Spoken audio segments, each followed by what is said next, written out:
Okay, I think I'm streaming now. Let me just go and quickly see if things are working. I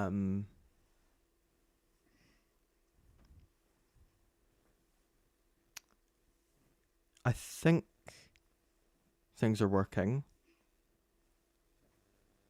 I think they are. Yep, they are. Okay, good. I need to improve on the lighting, so I'll go and try and fix that up a bit. I'll get some music on as well.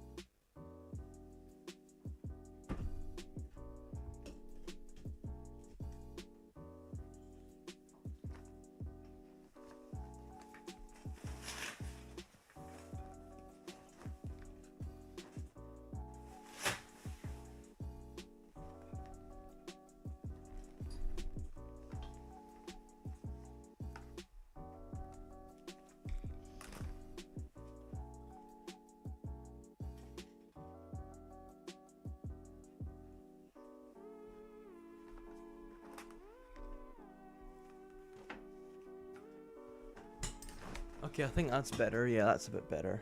I think you guys might be able to see me a bit better now. But hello everybody, we are here for the... I'm trying to figure out how I can get myself fully in view without me having my head here. But yeah, hello everybody, I'm gonna have to hunch down a little bit because... Oh, there we go, that's better. And then if I move myself there. Okay, hello Sam. Thoughts on the sprint race and how could it go today? Chaos. And rubbish stewarding. But enough about qualifying. See, the sprint and the qualifying both have that thing in common where it's like honestly, don't even get me started. But yeah.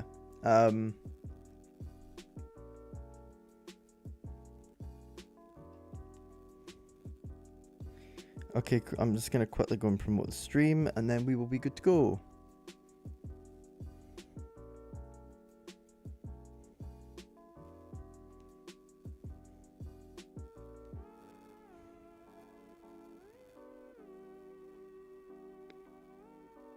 Link, there we go. Okay. Right.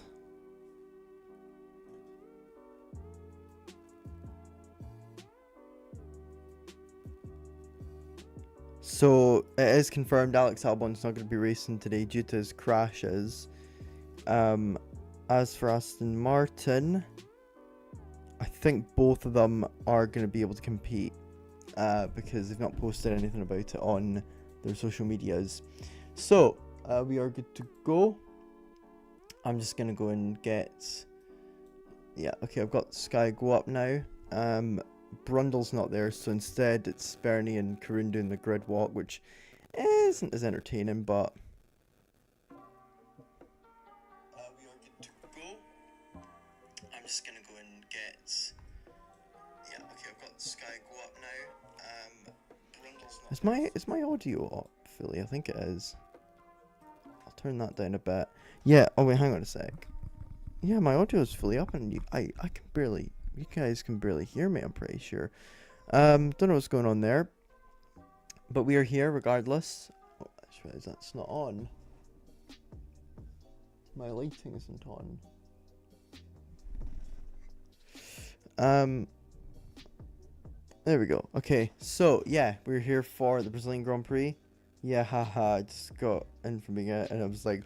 At the GP grid. Yeah, it is absolute chaos. You can see the grid below you, and it speaks for itself, really. I mean, first of all, Bottas is starting in 10th, which is crazy. McLaren have won the lottery, really. I mean, Piastri can probably be higher up on the grid. By the way, these are the updated drivers and constructors standings as of today. I updated them, so it's not from Friday anymore. It is now including the sprint from yesterday. the weather is not looking good at all. It's going to be raining. So this is going to be our first wet race in quite a while. When was our last wet race? Was it Silverstone? I think it was. So that's our first wet race since Silverstone, which is quite crazy. Is it? I think it is. Have we had rain anywhere else? Let me go and check. Let me go and quickly check.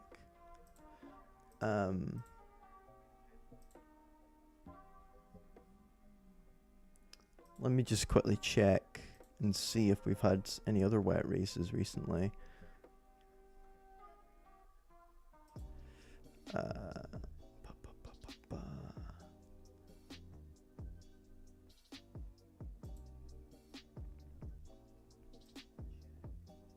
There we go. Okay, right. So this season, in terms of races, ones that have been wet, yeah, it would have been Silverstone because Hungary was dry, wasn't it?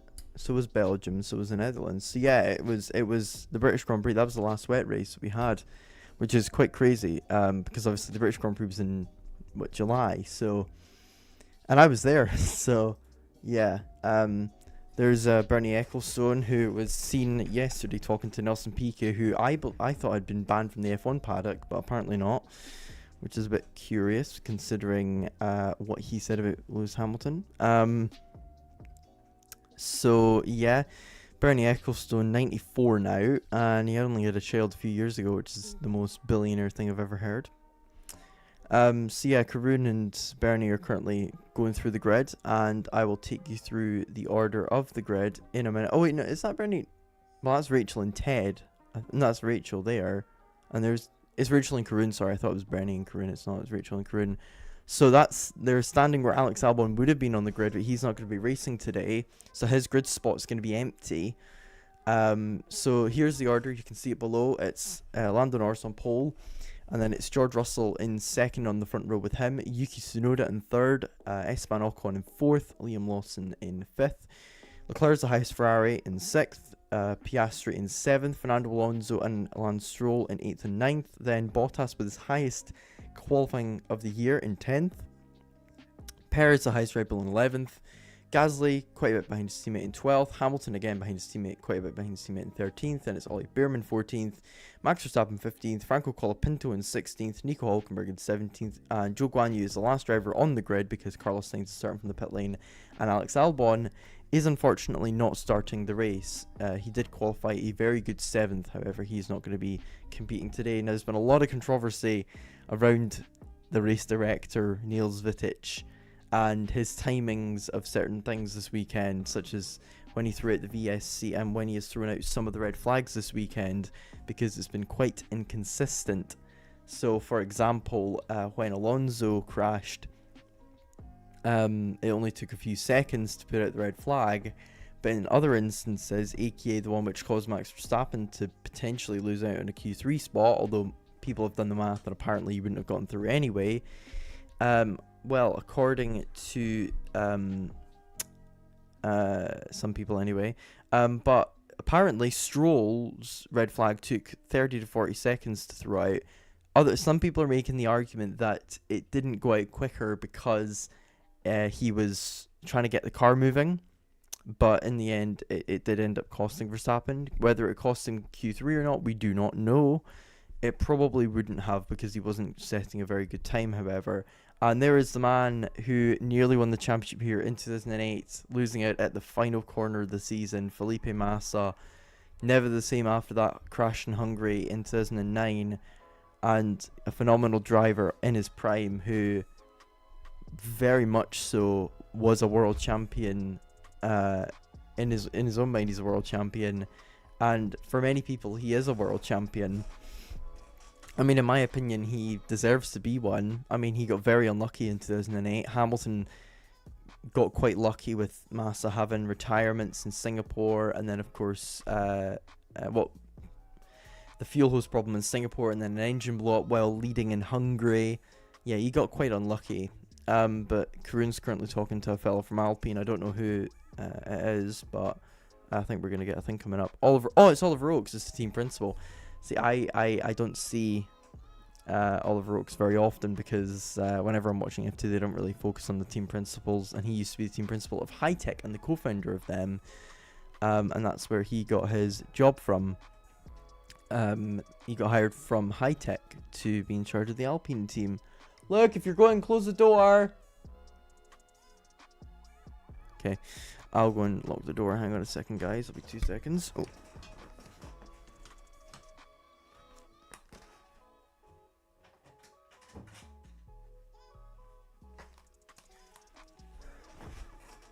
One thing I do not like is that Man United are going to be on pretty much during this race, because Man United are the Man United game's on at 4:30, so I'm gonna have to keep an eye out on that. See, watch this, right? Look at my microphone, right? Look at this. So this is me holding it. Watch this. When I let go of it, it drops. I hate it. I'm gonna try and get that fixed. Oh no! It looked like it was fixed for a second there. So what I'm gonna do is I'm just gonna hold it. Luke is in the chat saying, Sam said Montoya could have won more, to be honest. Luke says Truex got pole for tonight. Shame we didn't have that in round 16. Yes, I did see he was on pole for Martinsville, which is a very good result for him, considering, you know, this is what penultimate race in NASCAR, and it is a shame that he couldn't have delivered that. Oh, for goodness sake, come off again. It's a shame he couldn't deliver that before his final ever race, but in NASCAR, because not only is he retiring from full-time competition, but he's not doing part-time either, which basically means he's not going to compete in NASCAR anymore, which is a shame because he's a very, very good driver. Won the 2017 title. There we go. Okay, right now I'm going to tighten it as heavily as I can. And yeah, see, like it's a bit down, so I'll have to go and slouch a bit. And then if I try to lift it up, it just does that. So what I'll do is I'll move this and I'll do that, because then I don't need to move it up. Mate, you haven't tightened it enough. I had the exact same problem on Friday night. I tried tightening it, but it didn't really let me. Because Luke and I have the same mic, for context. Mr. Storm, aka Luke, and I have the same microphone because I'm a copycat. And also because my mic broke and I was looking for one that I didn't need to hold. Look where this ended up being. Where did that lead me? Back to holding it. Right. I'm going to try and connect this. Alright, Luke said to do it really, really tight, so I'm gonna go and try that. It's quite difficult to do when I'm holding the mic. Welcome to DIY with Liam Plutner. But yeah, the Brazilian national anthem's on right now, so not really much is going on. Currently they're all just on the grid. But yeah, Brazil, a mainstay in the F1 calendar since the 1970s, been held every single year since 1973, apart from, wait for it, 2020. It's been held at 2 different tracks, in Jacarepaguá in Brazil, in Rio de Janeiro, and Interlagos in Sao Paulo. Interlagos is currently the host, and it has been the host since the late 1980s.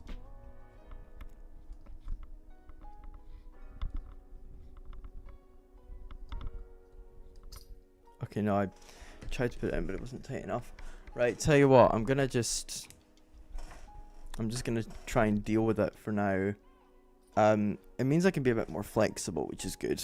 But yeah, this is hopefully going to be a very good race. It's not going to be dry as far as I'm aware.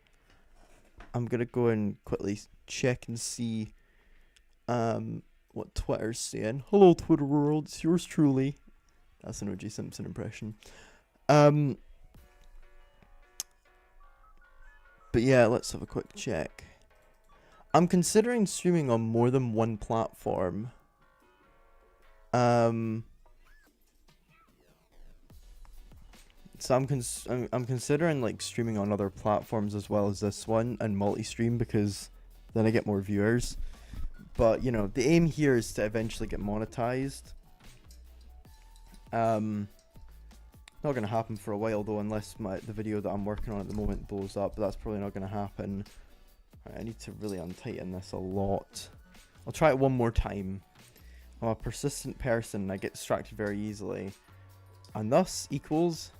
Well, no, it doesn't always equal ADHD, but I do in fact have an official ADHD diagnosis, so...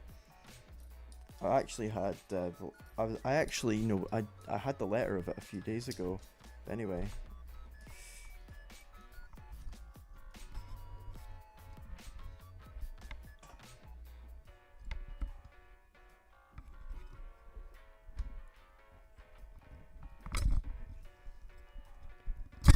Yeah, see, it's not working. Yeah, I'm giving up. Right. Let's just try and work it this way. So yes, as you guys can see at the bottom, Norris on pole. As it stands, that the gap to Verstappen would be closing to a point where I would actually say, for once, that they are in a title fight. Because the thing is, right, I have been very, very scared to actually coin this a title fight. Because of the British bias that Lando Norris gets. Now, you may hear my accent and think, oh, you're British. But I feel absolutely zero connection to Britain in any way, shape or form. I do not cheer on any British athletes unless they are Scottish. I hope I have made that clear. I only have biases towards Scottish athletes. I don't even have any biases in F1. We were talking about this on Friday. I only really have a slight bias towards Aston Martin because I did content for them a couple years ago. But even then, you know, that's quite slight in all respect. I'm trying to force that in when it probably shouldn't be forced in. There's our hero, Ayrton Senna. Lewis Hamilton got to drive Senna's car earlier. One of his old McLarens, and then he apparently went and said that's a real car, which is kind of a distant Mercedes in a way, which is quite funny.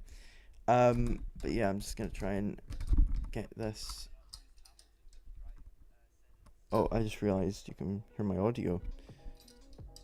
Right, we've got 10 minutes until the start of the Grand Prix. I thought I'd get in early.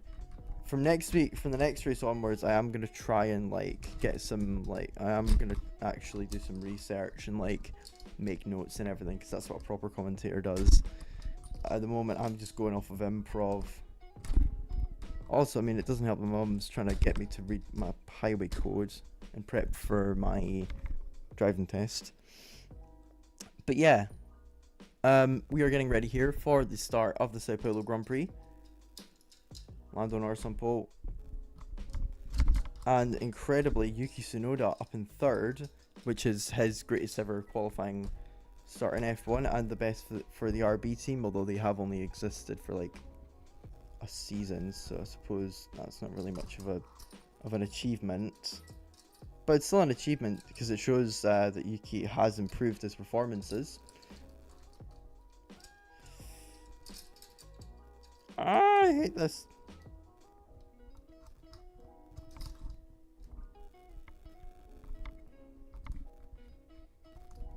Tell you who I blame for this. Look, I blame you and Oliver for getting me to come on Minecraft and me playing with my, like, stupid microphone, which meant because I've had to unplug this so many. I've had to disconnect this so many times.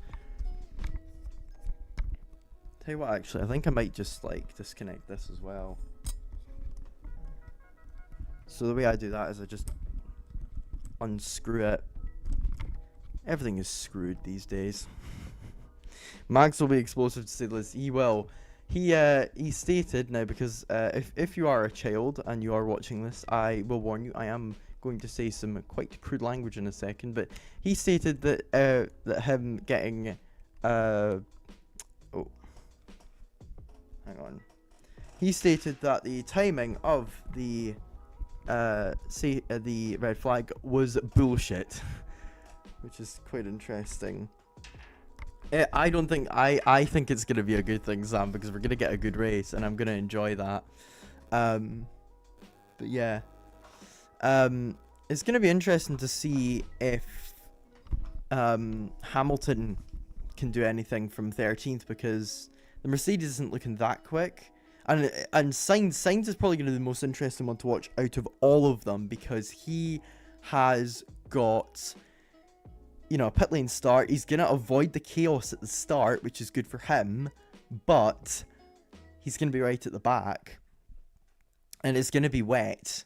Now, the only person who benefits from being at the front in a wet, in a wet race, is the person at the front because they don't have any, Oh, my mic's a bit in my ears. Because they don't have any cloud of spray in front of them, I think I can hear the FIA trying to call you, Liam. Is the person at the front because they don't have any. Do you know the pit lane starts? I think it's only Sainz, as far as I'm aware. Out of frame, Luke. Out of frame. Sorry, my brother. But yeah. They're getting into their cars now. So there's Max Verstappen. You can tell it's him because he's got the number 1 and also his helmet. There's Lando Norris with his slightly Valentino Rossi inspired helmet. I think if I was trying to call Liam, just Sainz, I think versatile. Yeah, I think so. But yeah, they've got this promotional thing that they're doing for one of their movies with Lashana Lynch, who was in that James Bond film, and Eddie Redmayne, who, I'm trying to think who he's played apart from. He's played Newt Scamander in that Harry Potter spin-off series, which is rubbish. He played Stephen Hawking in The Theory of... I can't remember the name of the film. And he also played Leela... I forgot her name. She was one of the first ever trans women in a film called The Danish Girl with Alicia Vikander, whose husband, Michael Fassbender, just so happens to be a racing driver, which is quite funny. Aston Martins. No, I don't think... I think they're fine. As far as I'm aware, I'll check Twitter right now, but I don't think they've got any issues with their cars. They did have to obviously do a repair job, but Colapinto is okay as well.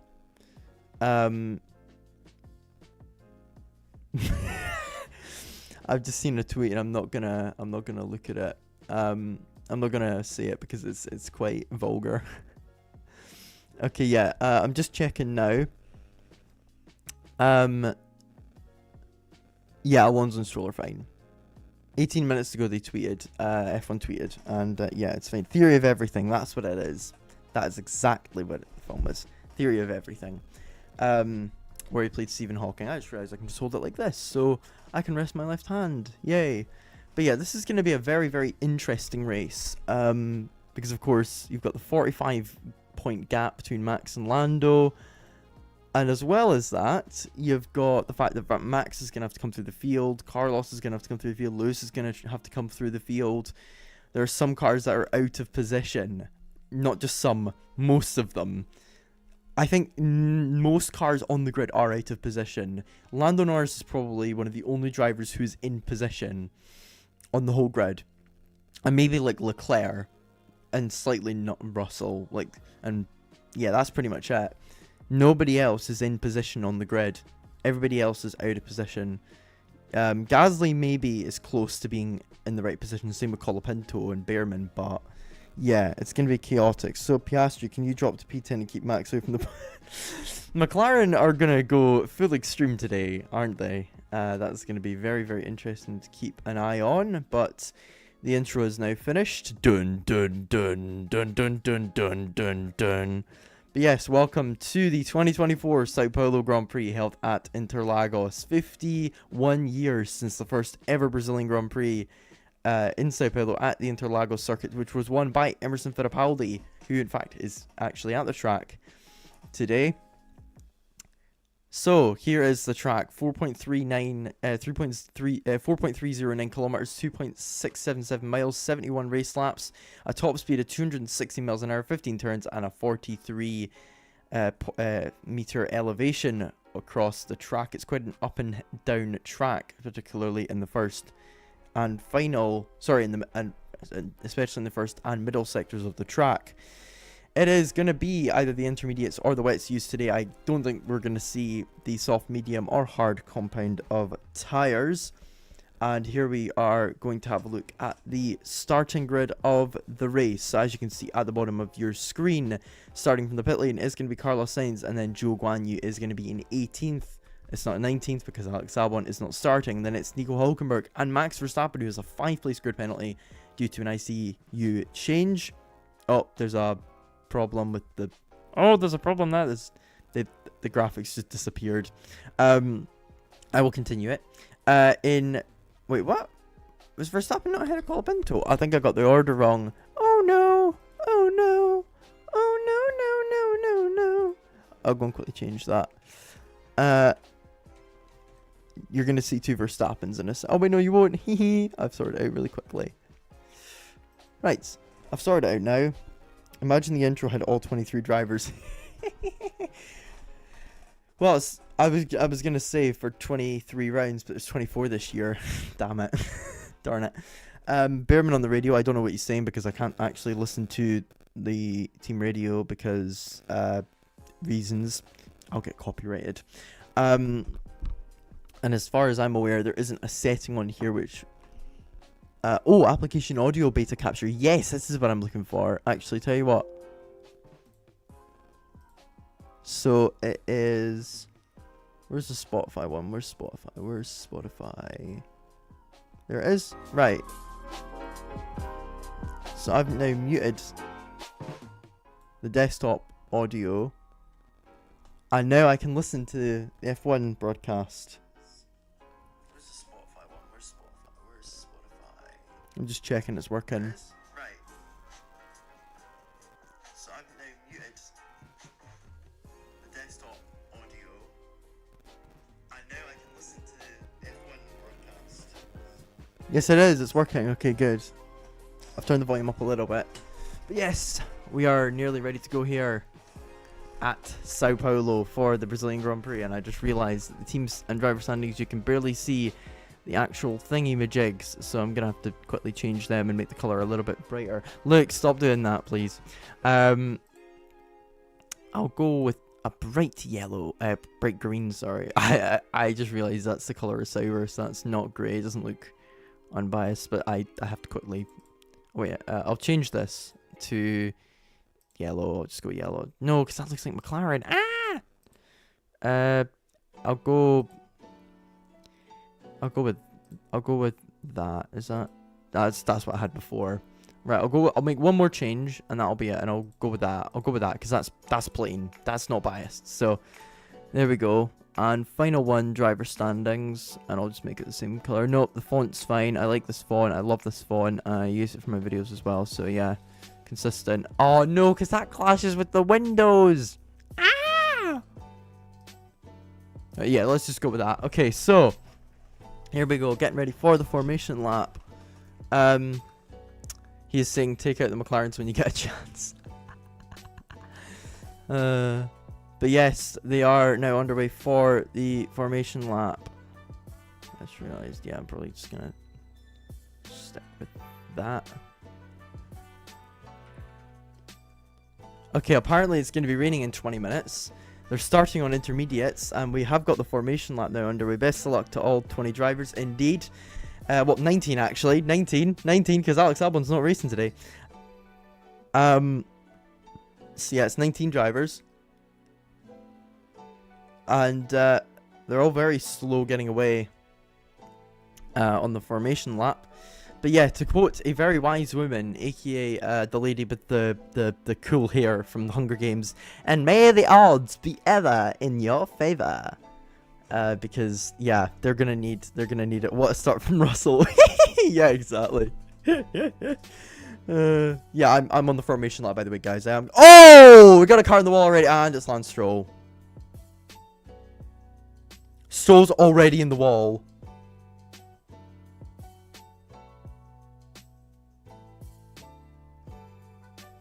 Has he crashed? I think he has. Let's have a little look. And yeah, he's just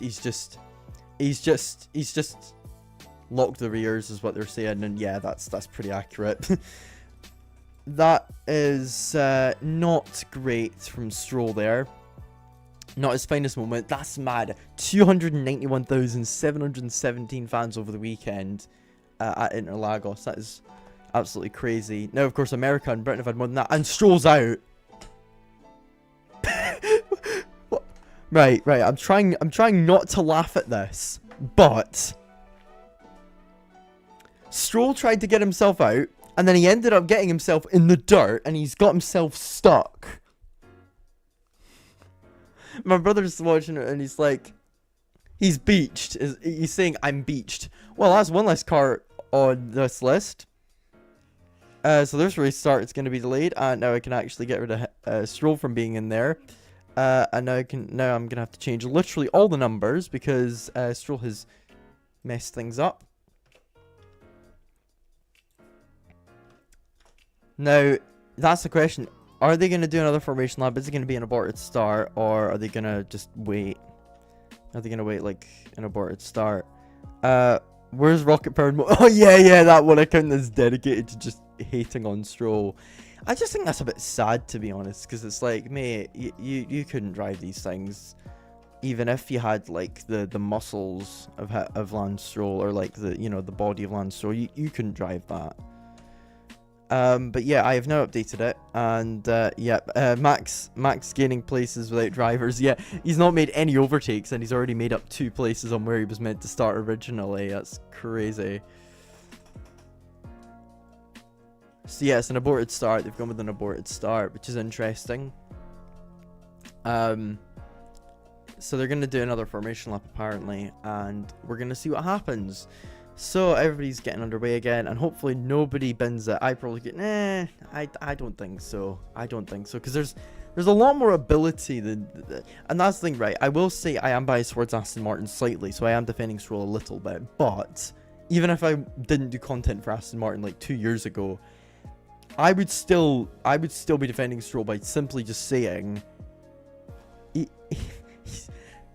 You guys couldn't do that job, and also it's a bit sad that you're all like hating on one driver. Like, having honest criticism I get, but if you're doing it constantly, then that's a bit of harassment, you know.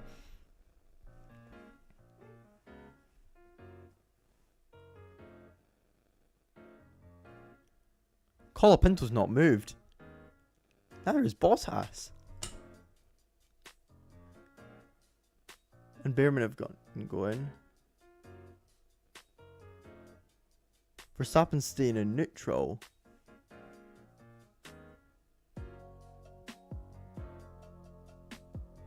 Okay, now they're all going.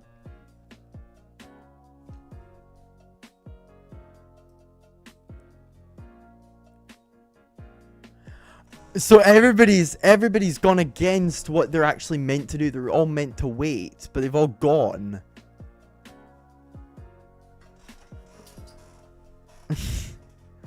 That is ridiculous, honestly. Everybody has broken every rule here, and the FIA have made a bit of a mess of it by not being clear enough on what they need to do. It's not the race director's fault this time, it's the FIA's fault for not being clear on the regulations and the rules. Sainz is still waiting in the pit lane, yeah. Poor soul, he's just sitting in the garage, like having a cup of coffee probably, just waiting. Cup of coffee. You want a cup of coffee? Average barista. Right, so this is Colapinto, right? He went into the wrong grid spot.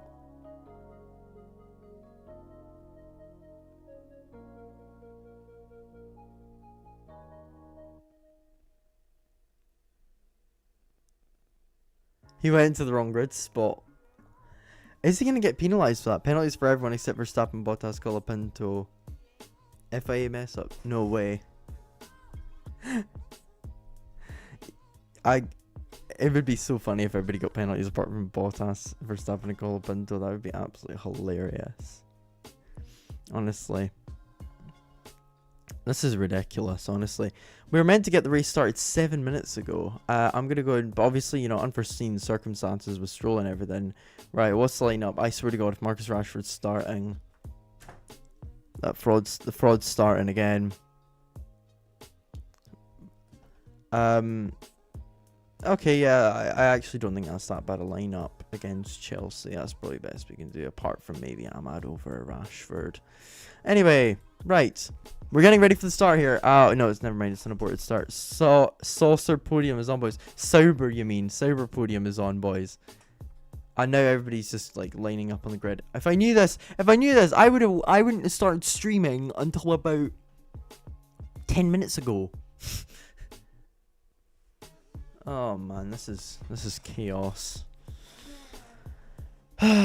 Well, guys, I mean, if you wanna leave and come back in about 10 minutes, then that's fine. But currently, we are just waiting for the race to actually get underway. Now we've only got 18 drivers starting the race because Lance Stroll binned it.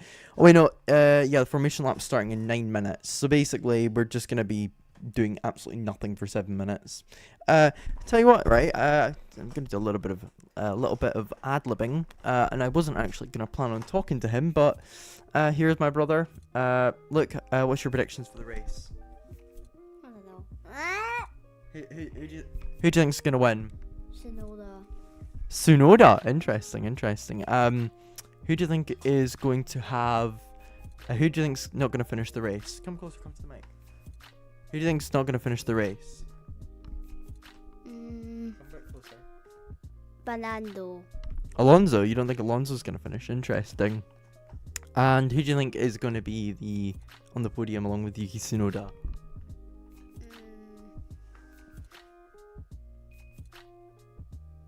Verstappen. And Hamilton. so he thinks it's going to be Verstappen and Hamilton on the podium with Yuki Tsunoda. I don't know. Look. Have you had a little bit too much iron brew or a little bit too much sugar? What is blood smoking? Imagine if that ended up being correct. I remember one time, right? I was predicting the score of a Leicester. We were down in England. Oh my goodness, Norris has been noted for a pit lane infringement. F1 trivia. F1 trivia for like question 1. Which driver is this? Is that Schumacher? Oh, he's under investigation. Oh no, Norris has screwed himself over. Oh no. Oh dear, oh dear, oh dear. Everybody in Britain, everybody in England is crying right now. I honestly don't care. But yeah, it's a shame that he messed his start up. But I mean, his team should have told him what to do, and he's gonna get a 10 or 15 second penalty because of it. Either that or a fine, but it probably will be a penalty. So, does he get penalised, or does everybody get penalised? That's my question. It's so weird, honestly. I am honestly just so confused on what's going on at the moment. But, I mean, who knows? There's the FIA race control, aka where the biggest decision makers in F1 are. And they are investigating Norris right now for a potential penalty. And we will see what comes of it, because... Oh, there's the clouds. They did say it was gonna rain in 15 minutes, and that was a half past. So by the time the race gets underway again, I'm checking my pretend watch. Like, oh, what film is that? Like, he checks it. Oh, Airplane. Great film. He's checking his watch for the time, even though he's not got anything on it. Damn, I'm getting trivia questions when I'm not here. Correct, Schumacher. Yeah, I don't think my brother would know that. Okay, look, here's a question for you. Who won the 2012 Formula 1 World... hang on a second. Who won the 2012 F1 World Championship? Hamilton. No, come closer. Hamilton. No. Michael. Come closer. Michael. No. 2012. Weber. No. Vettel. Yeah. Sebastian Vettel. Okay. Who won the 1997 F1 Championship? Come here. Come on. Nah, how old age? 1997. Who won the championship in 1997? Jack Bernard. Correct. And what happened in the final race at Jerez between him and Michael Schumacher? It glided. Indeed. And who was at fault? Jack Bernard. No, it was Schumacher. Schumacher got disqualified from the championship. Yeah, he actually does have pretty good knowledge, to be fair. Considering his age, he's actually pretty knowledgeable. He watches a lot of F1 documentaries. That's how he knows the answer, and a lot of F1 videos. But most of the videos, right, on my profile now, in my search history, in my watch history, is him watching F1 videos. I barely even watch F1 videos anymore. Again, some we were discussing on Friday. I wasn't live yesterday because qualifying didn't happen in the end, and I wasn't live for qualifying this morning because I didn't have time to get set up and everything. And also, I was pretty tired. So, kid's got knowledge. Yeah, he's got knowledge. I mean, is he smarter than I was at that age? Probably not. But there are other areas in which he is much better than I am, like drawing and things like that. Look, that doesn't give you permission. I will only allow you on screen when I say, okay? You can't just come on screen without me saying, okay, you can come on screen. You can see him in like this. No. Children, am I right? Children, am I right?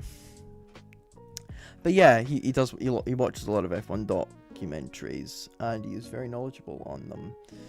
The lighting's not good at all, so apologies for that, but I don't have very good... I mean, lighting's okay. What I could do is actually, that's something I could do actually. I've got 3 minutes.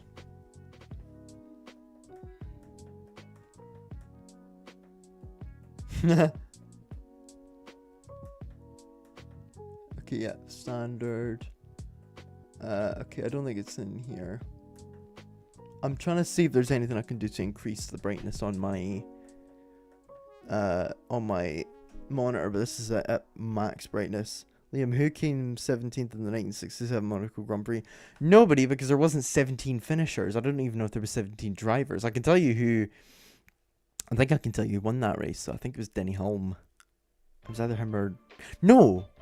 Was it Graham Hill? No, it wasn't. It wasn't. He didn't win a race in 1967. I know who won I know who won every year of Monaco since... I think probably ever, actually. I reckon I could name most of them. I know Fangio won the first one, and then won again in 54. Trintignant won in 55. Moss won in 56 and 7. And then in 58, Trintignant won it again. Brabham won in 1959. 1960, I think he won it as well. 1961, it was won by Moss. 1962, Bruce McLaren won it. 1963, Graham Hill won it. 64, 65, Graham Hill won it. 66, it was Jackie Stewart. 67, it was Hulme. 1968, it was Graham Hill. 1969, Graham Hill. 1970, it was Jochen Rindt. Anyway, right, we're going to get underway again in a couple minutes. Bye, look. Question, why have they not gone back to grid format? Why have they gone back to grid format? Why not just start? I'm watching and even I am confused. I honestly don't get it either. I am very confused about this because honestly, I don't know if they were meant to, because the thing is, right, if Norris gets penalised, why doesn't everybody else? I suppose, like, McLaren made everybody think, oh, you know, we've got to do this and that. And they're like, oh, okay, we'll go along with it. Haha, see you, Storm, talk to you, Sam. Yeah. So yeah, there's Yuki starting third, and he's thinking, oh, I may be second soon, because Lando's gonna get a penalty. Yippee! But yeah.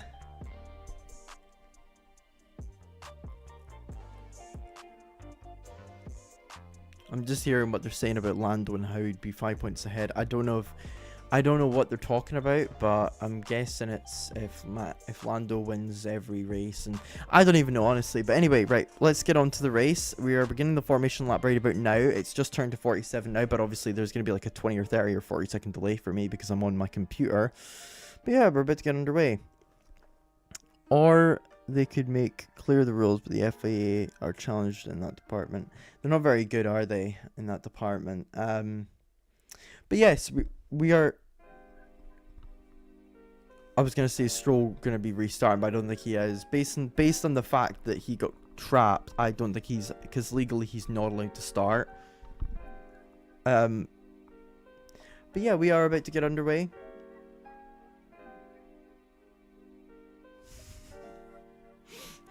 Karoon's just said I hope he buys his mechanics a drink and some food tonight because of how hard they've worked, which is totally fair, because I mean, after his crash in qualifying, he did kind of mess himself up. But this is going to be interesting. Formation lap has begun again, and hopefully nobody bins at this time. Norris gets underway, and then it's Russell. I don't think anything's come through about a penalty yet. I'm going to go and check Twitter real quick. Hello Twitter world, it's yours truly. I'll go and refresh it. Potential problems for Lando Norris. Yeah, okay, so he's in trouble. So yeah, formation lap underway. Hamilton going to be a bit slow, same with the Haas. And now they're finally getting underway. So Norris is at turn 6 when the last few cars aren't even at turn 1. Oh, there's a big cloud coming over the circuit. Better start by Norris this time. Yes. Yes. So yes, we are getting ready to get underway here. Norris saying it's spitting with rain. Now, is that mental rain? Is that mind games? Or is it actually raining? I suppose we will see on the computer screen. I'm trying to get things up here. Okay, right, I've got all the corner names up now. So yeah, I'm gonna be able to actually like say what the corner names are because I've got them up on my screen, so that's quite helpful. How small can I make that? Okay.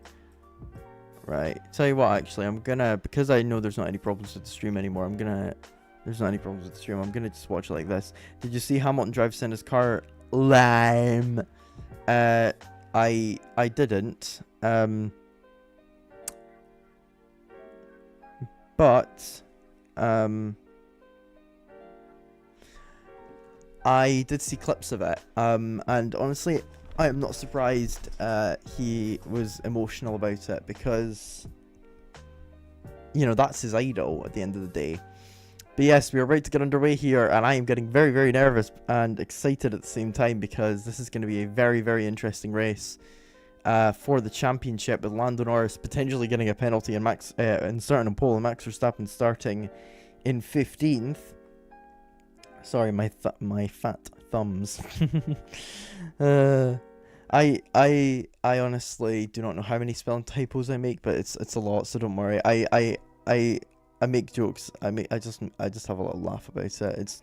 I'm not trying to offend you guys.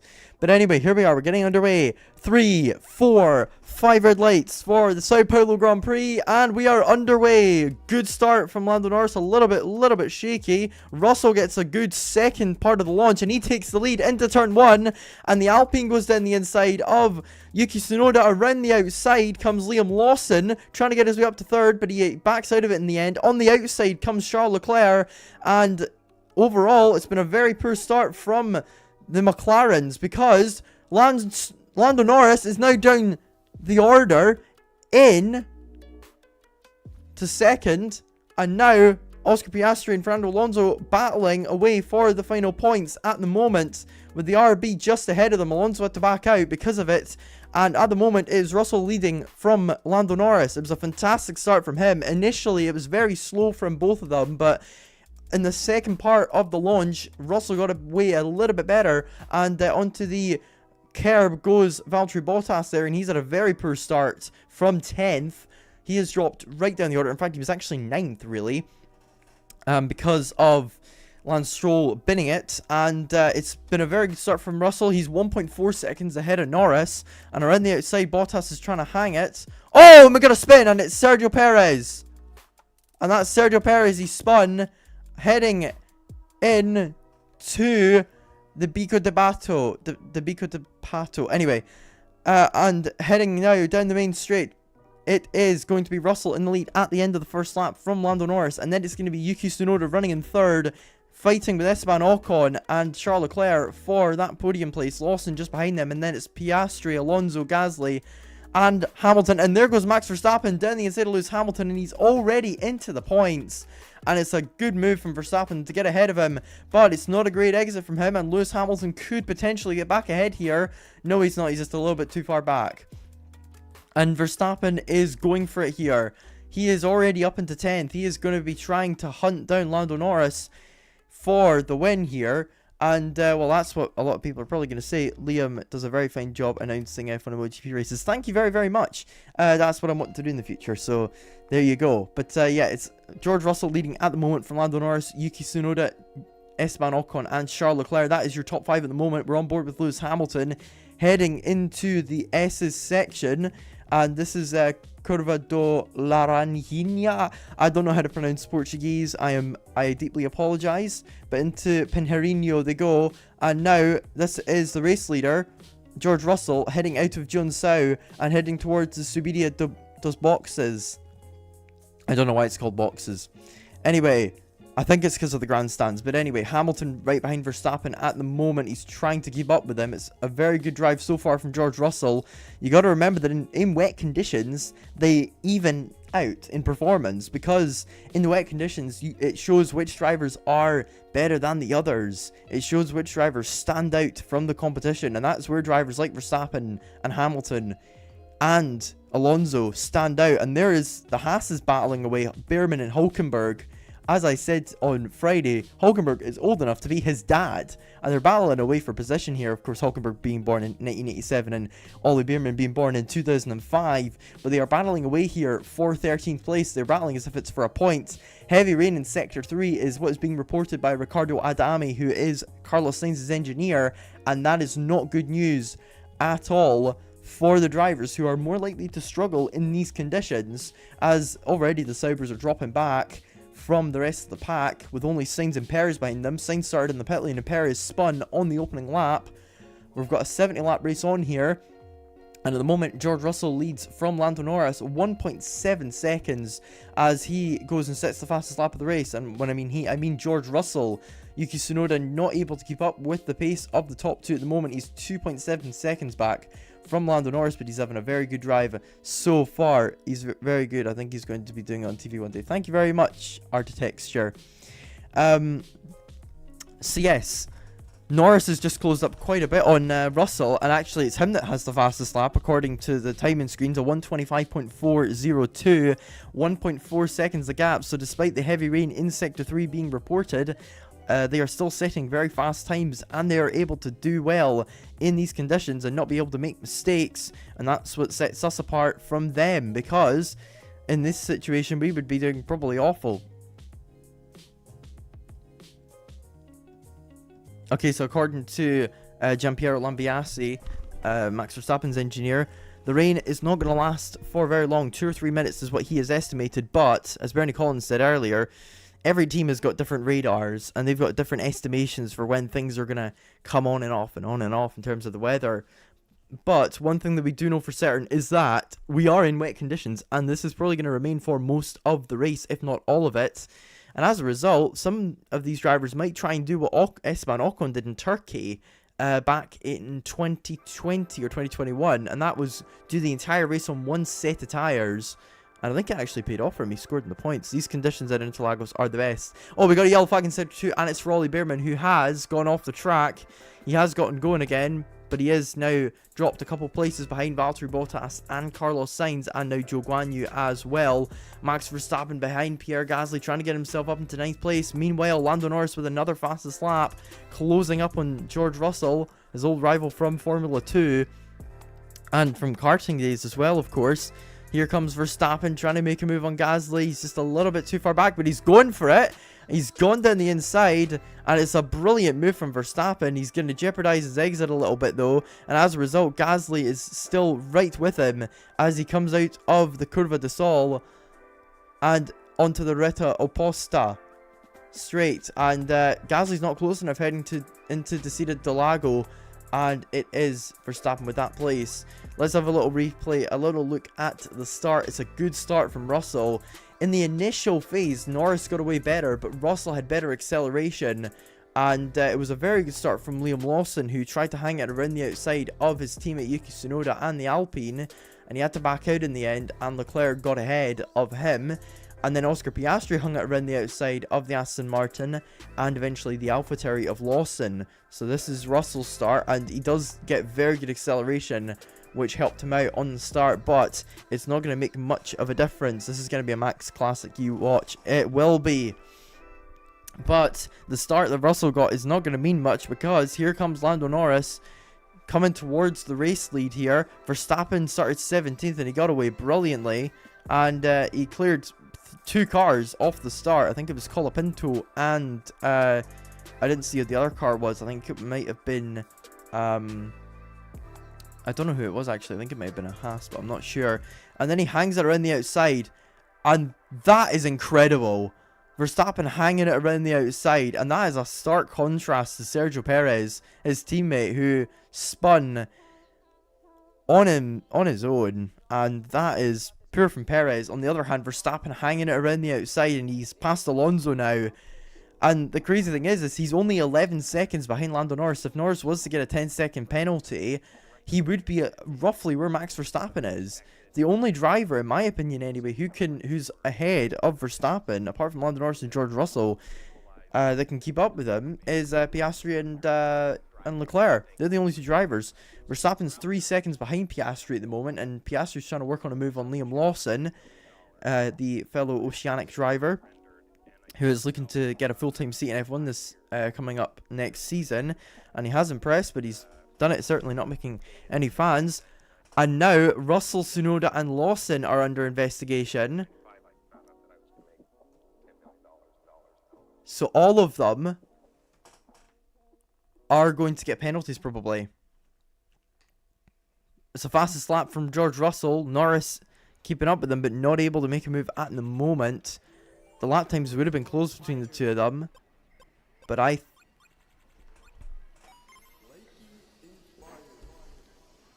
sorry, I was just checking something. So Verstappen's now got fastest lap, and he is setting a very, very, very quick pace. So that's like 2016 Rewind Max on the outside. It is, that is exactly what I was thinking of earlier. And there was Verstappen past Alonso, the replay of that. He's set fastest lap now, and he's closing up on Oscar Piastri, who's not able to get past Liam Lawson in the moment. Everybody's just sort of running close to each other, but not making any moves. Apart from Verstappen, he's the one that's making the moves and keeping this race entertaining, and that's my medication alarm, and hopefully I don't get copyrighted for that. I bought it on iTunes, guys, don't claim me. But now Behrman and Colapinto are under investigation, so I think he must have had a collision with Franco Colapinto, Ollie Behrman, which dropped him down the order. I thought he had spun by himself, which was not an indictment on his talent, but rather his experience in these conditions in a Formula 1 car. And as I said, the gap between Max and Lando is roughly 10 seconds, and it's almost exactly that as they come out of Sao. And I mean Russell and Lando Norris, the front 2 in the race. They are 3.5 seconds nearly ahead of Yuki Tsunoda, and a further 1.5 is Tsunoda to Ocon. Leclerc is going to try and line up a move on his old friend from the Alpine team. Leclerc driving for Ferrari. And on the last lap, Russell was slightly quicker than Norris. 1.5 tenths. In the laps before that, Norris was quicker on lap 4 and 5 quite comfortably, but since lap 6, Russell has been keeping tabs on him and keeping up with him. Meanwhile, Max Verstappen has already closed right up on Oscar Piastri, and I think McLaren are going to be getting on the radio to him, telling him to be as aggressive as possible with him. But you can't guarantee anything with Max Verstappen. He is a very unpredictable driver, and that's what makes him so talented at what he does. He's one of the best drivers in the world, if not the best, and one of the best Formula 1 drivers of his era. If not the best of his era, and one of the best of all time.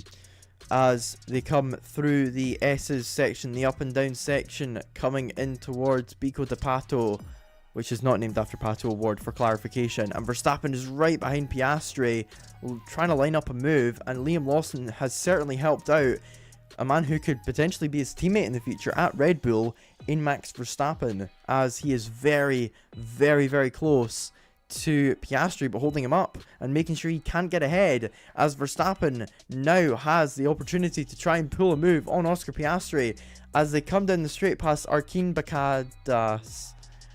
I don't know. Anyway,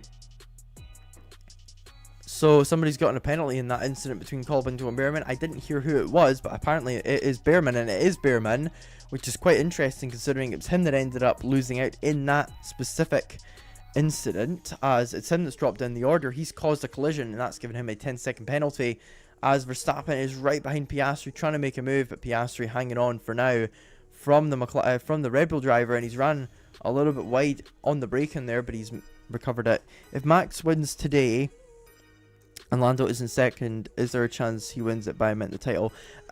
No, as far as I'm aware, because you can earn 25 points for a win, 3 races to go, 75, and then you can earn 8 points, sorry, for a sprint. So that's 83 points plus 3 fastest lap points, 86 points. That's how much can be earned, as far as I'm aware. Because obviously there's fastest lap points in those races. Hamilton on the radio. The ride is really bad, car bouncing so much, and he's in 11th at the moment, so that kind of just shows how much he is struggling. Meanwhile, speaking of struggling, Oscar Piastri is struggling compared to Max Verstappen, but he's got the legs on him on the exit as George Russell sets yet another fastest lap, and at the moment Norris is just sitting behind him, biding his time, waiting to see if he can make an impression on him. But he hasn't forced an error. And there goes Verstappen from very far back. And he's made the move stick. And that is incredible. Like, say what you want about Max Verstappen. That was an incredible overtake. And he's pulled away from Piastri now. And he is going for it. He is going for this win. And I think he can win this, because of how well he is driving in these conditions. He stands out from the rest. And this is where he comes in and performs when other people do not. Hello, Alish Conca. It's been a while. How are you doing? Yabba dabba doo, indeed. But this is incredible. Verstappen's just driving like a maniac right now. He started in 17th. I mean, really, it was 15th. But this is a replay of the incident between Colapinto and Behrman. And let's see if Behrman is at fault for this. Does he tap him? Yes, he does. Yeah. Yeah, that's fair. Behrman's complaining because he feels like he shouldn't have gotten a penalty because he didn't lose any time. And I think part of that's a valid argument, but what a move from Verstappen. He's miles back from Piastri and he gets ahead. And the thing is, right, I was expecting Piastri to get him on the exit, but in the dirty air he went all over the place, and Verstappen at the moment is setting a phenomenal pace in this race. And I think McLaren are realising now how quick he is, and are probably telling Lando Norris to get a bit of a move on, as he is now within DRS of George Russell, heading on to lap 11 out of 17 this race. Verstappen's weaving all over the place, trying to get heat into his tyres. Yeah, he just drove in. Yeah, he just drove into him. Yeah, he did. He did. Behrman did drive into Colapinto. There's not really an argument there for that. But as for the front two, Russell 1.048 seconds ahead of Lando Norris. And then Yuki Tsunoda a further 5.5 seconds back. And Verstappen's gone for the move there on Liam Lawson. And Lawson's not going to fight that because, I mean, it's a sister team at the end of the day. And this has been a fantastic display from Verstappen so far of his driving abilities. He is behind Leclerc now. Pardon me. He has to close 2.8 seconds up on him. How long will that take? Well, I reckon about 2 laps. 2 laps and he'll be on the back of him. So we're starting lap 12 now. So I think by lap 14 he'll either be ahead of him or right behind him. Oh my god, a yellow flag in sector 3. And it's and it's Lewis Hamilton. Hamilton's gone off at John-Sao, the track where he won the world champion, the corner where he won the world championship in 2008. And this is not the same car that he had in 2008. It's a car which has a lot of ride problems and a lot of, well, lack of downforce. And down the inside goes the rookie Franco Colapinto Another driver with a big age gap to the driver he's fighting for position. Colapinto hangs it around the outside, and that is a phenomenal move by the Argentine. He is being cheered on by the fans because he is the closest they will get to a Brazilian driver. All the Argentinian fans who have come over across the border have now found their talent to keep an eye on. And there goes Behrman past Bottas, and Perez now follows through. And Bottas is struggling a lot right now. Everybody is on the intermediate tyres. As a quick reminder, nobody has changed. Oh, voice crack. Nobody has changed their tyres at all in this race. It is interest conditions, and that is what everybody is sticking with at the moment. Hamilton keeping up with Colapinto, but not able to get ahead of him at the moment. And that is incredible. And the Argentinian fans are apparently saying, ole, ole, ole, Franco, Franco. And it was a lock-up from Hamilton, which caused him to go off at Sao. It was good car control to make sure that he didn't spin in the grass like like a few other drivers have done. I don't think Lance Stroll did. I was going to say Lance Stroll, but then I remember he just got beached. And Verstappen, 1.3 seconds behind. Leclerc apparently is going to be passed in 3 laps by the Red Bull driver.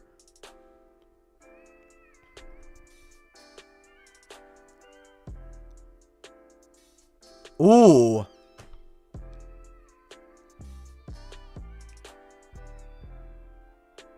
So, the FIA have decided not to look into what's going on during the race, and they're going to do it after the race in regards to the start infringements, which in my opinion I disagree with.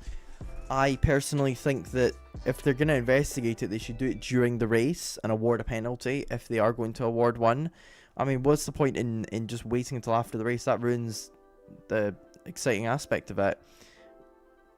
I don't agree, Karun. I just think they should do it now. They should do it now. They might as well. But Piastri on the radio. And it's Tom Stallard telling Oscar Piastri, or is it Will Joseph? I don't know which one of them it is. One of the McLaren mechanic to Oscar Piastri saying that it's going to rain now until lap 30. Now, for context, we're on lap 14 now, and as I said, on lap 14, that's probably when Verstappen's going to get ahead of Leclerc. And a key thing to note here is Yuki Tsunoda, who's in third, is holding all 3 of them up. And when I mean 3, I mean Ocon, Leclerc, and Verstappen. They're all being held up. Why not just know the result when the race is actually done? Exactly. Like you can't celebrate somebody winning if you don't know if they're going to end up being penalized or not. It's a bit like, it's a bit like VAR in football. You can't celebrate a goal because you're scared it'll get disallowed. And speaking of football, Man United are on in 20 minutes, so I'm going to go and put that on.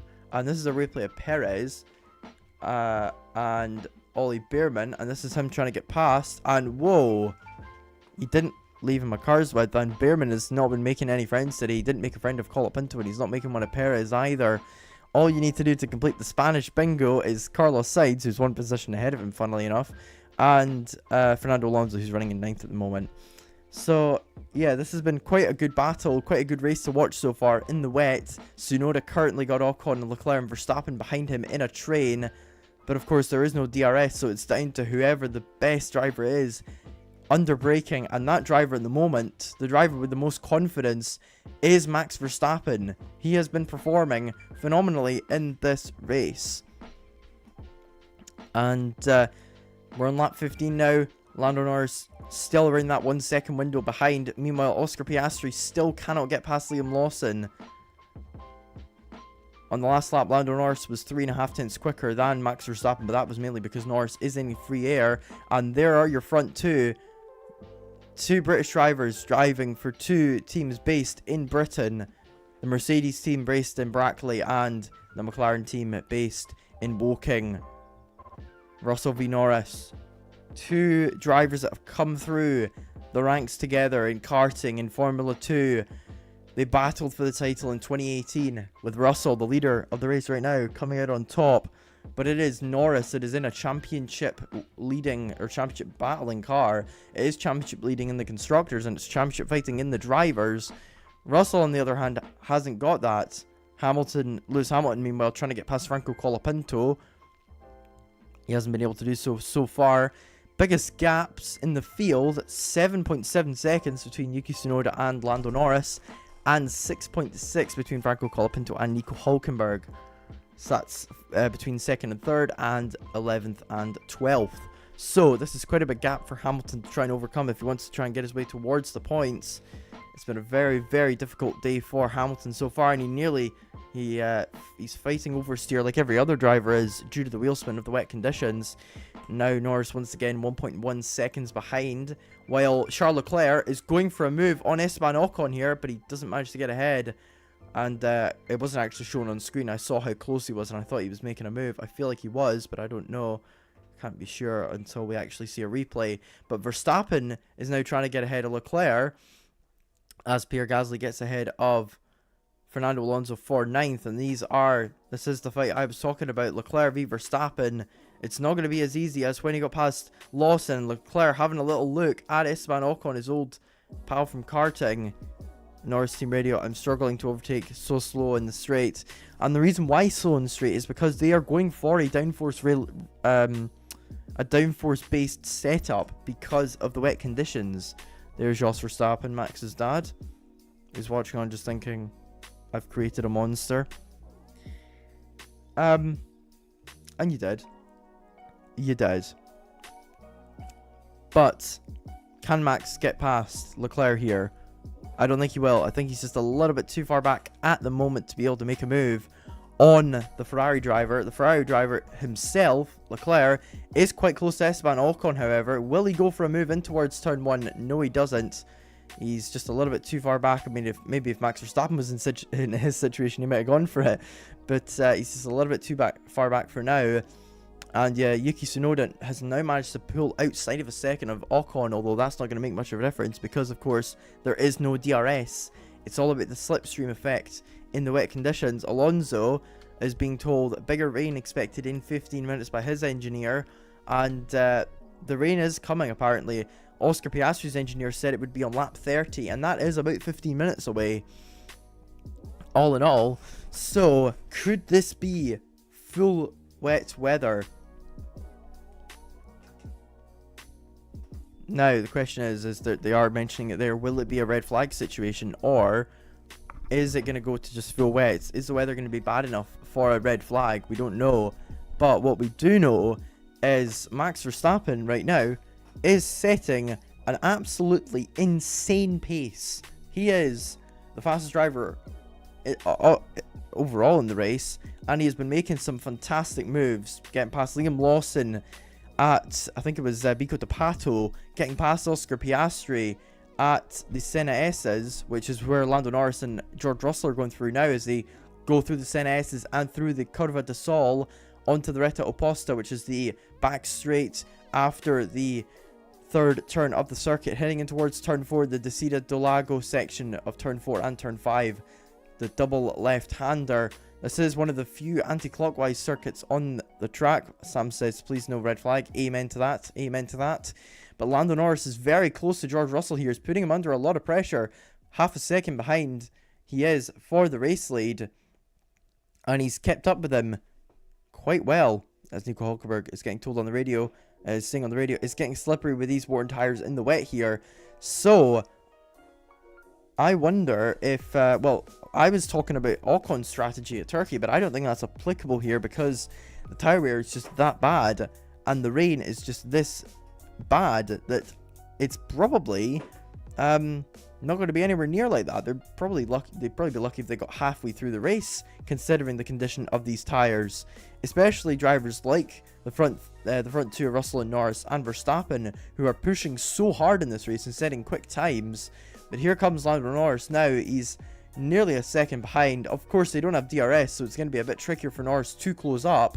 And actually, on the straights, he doesn't really gain at all on George Russell, as Russell goes a little bit wide, and that gives Norris an opportunity here, but he snakes on the exit, and he's just a little bit too far back for now. But that wasn't a good turn 1 and 2 from George Russell there, as he braked a little bit too late and ran a bit wide. Lando Norris is going to be trying to force an error out of George Russell, the Wolverhampton Wanderers fan. Of course, they are not having a very good season at all. They managed to draw 2-2 against Crystal Palace, yesterday. And if you want to go and check out the Manchester United game, that is on Sky Sports.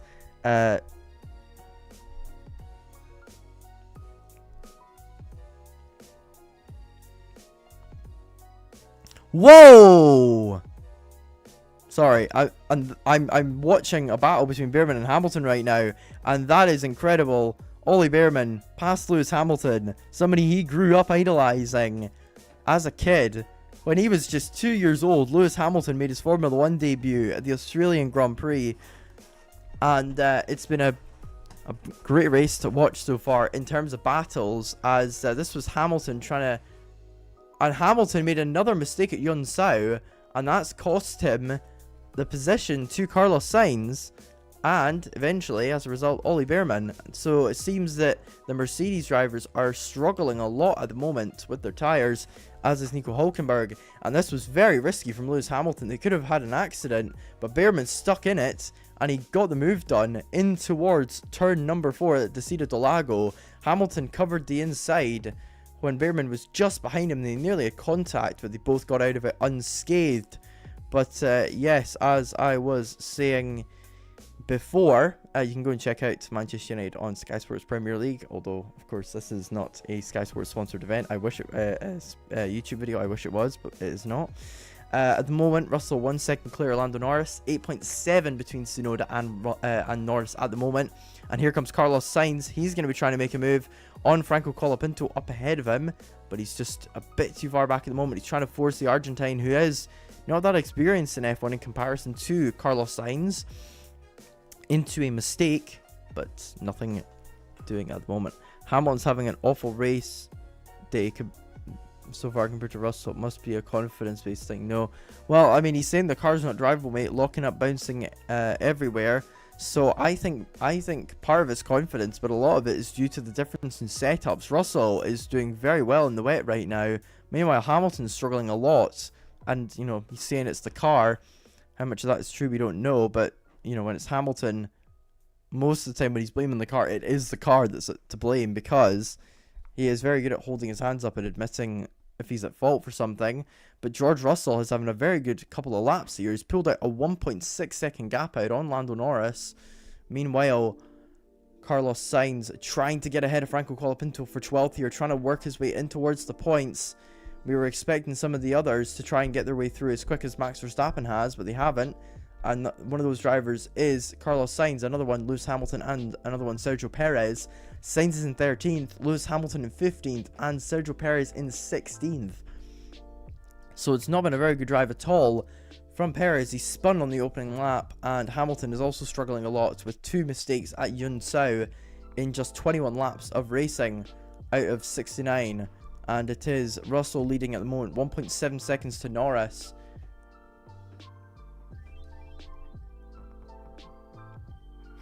So Russell's actually complaining of problems as well, apparently, of left and right, but Norris isn't closing up at the moment.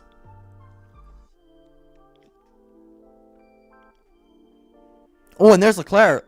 Leclerc goes wide, and that gives Max Verstappen an opportunity here. Leclerc has gone wide. Verstappen is going to try and make a move here on the Ferrari driver who he fought for the championship with briefly in 2022. Verstappen's on the outside. Leclerc's going to try and keep ahead of him. He's going to force him wide, and he has. And he's not going to give him in any room there. And that is good defending from Leclerc to keep himself ahead of the Red Bull driver. And that is nice clean racing from the Monegasque driver from Ferrari up against the Red Bull driver born in Hasselt, Belgium, but raised in the Netherlands, Max Verstappen, with a Belgian mother and a Dutch father. But can they both close up on Ocon and Tsunoda again? Because they have lost quite a bit of ground here. Verstappen's got to run, and he's going to try a move, and that would have been a silly move if he had tried it, into Ferradura and into now the Curva do la Regina at turns 6 and 7. And Verstappen, as per usual, is complaining about Leclerc's driving, and that is and Verstappen has a little twitch there. He ran a bit wide, And that is your average day of Max Verstappen complaining about another driver, when actually that was perfectly clean, fair, fine racing between the two of them. And it was lovely racing, might I add, in my opinion anyway. It was very nice racing. I'm going to go and quickly turn the light on because the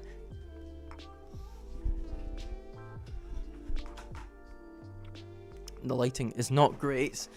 But yeah, Leclerc is a little bit too far back, as is Verstappen. There's quite a bit of a delay, actually. But yeah, Leclerc has lost quite a lot of time to Ocon and Tsunoda. And Verstappen has lost a lot of time to Leclerc. They're both just outside of a second. Well, Leclerc's outside of a second of Ocon. Verstappen just within a second.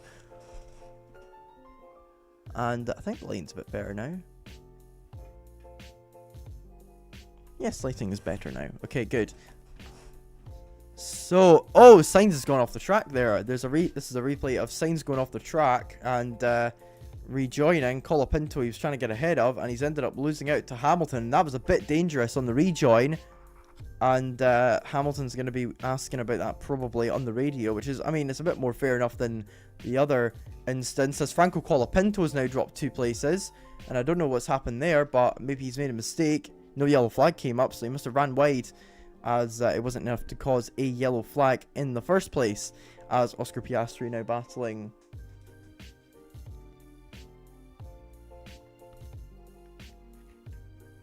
And here comes Max Verstappen, 9/10 behind the Ferrari, but Leclerc is just a little bit closer to Ocon now, and this is starting to get a little bit more interesting now, because the drivers are a lot closer to each other. As Leclerc now has a second go against Ocon. So Karun Chandok's now saying that, you know, if they are going to go from intermediate to wet, it's the driver that has to make the call. I mean, just look at some instances of strategies that have gone totally wrong, such as Gasly in Hockenheim in 2019 on the full wets. That didn't work. And, you know, for example, you know, some other instances as well, like Oscar Piastri staying out a lap too late in Silverstone this year. There's been a few instances where teams have made the wrong call instead of trusting the drivers with their output and their knowledge of the circuit. And they've made decisions which have not benefited the driver or the team because of what they have and what they know. And Ocon is right behind Tsunoda here. He nearly hit him heading out of Pico de Pato and heading into Mergulo and Junsao. They go now.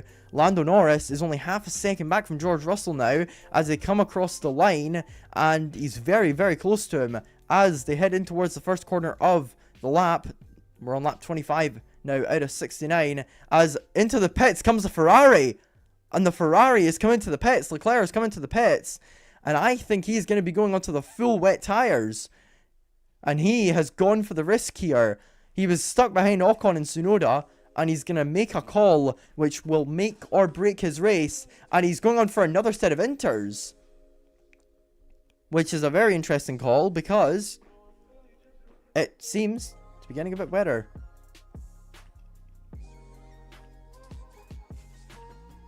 And Bernie Collins is very confused. I think what they are doing here is Ferrari, because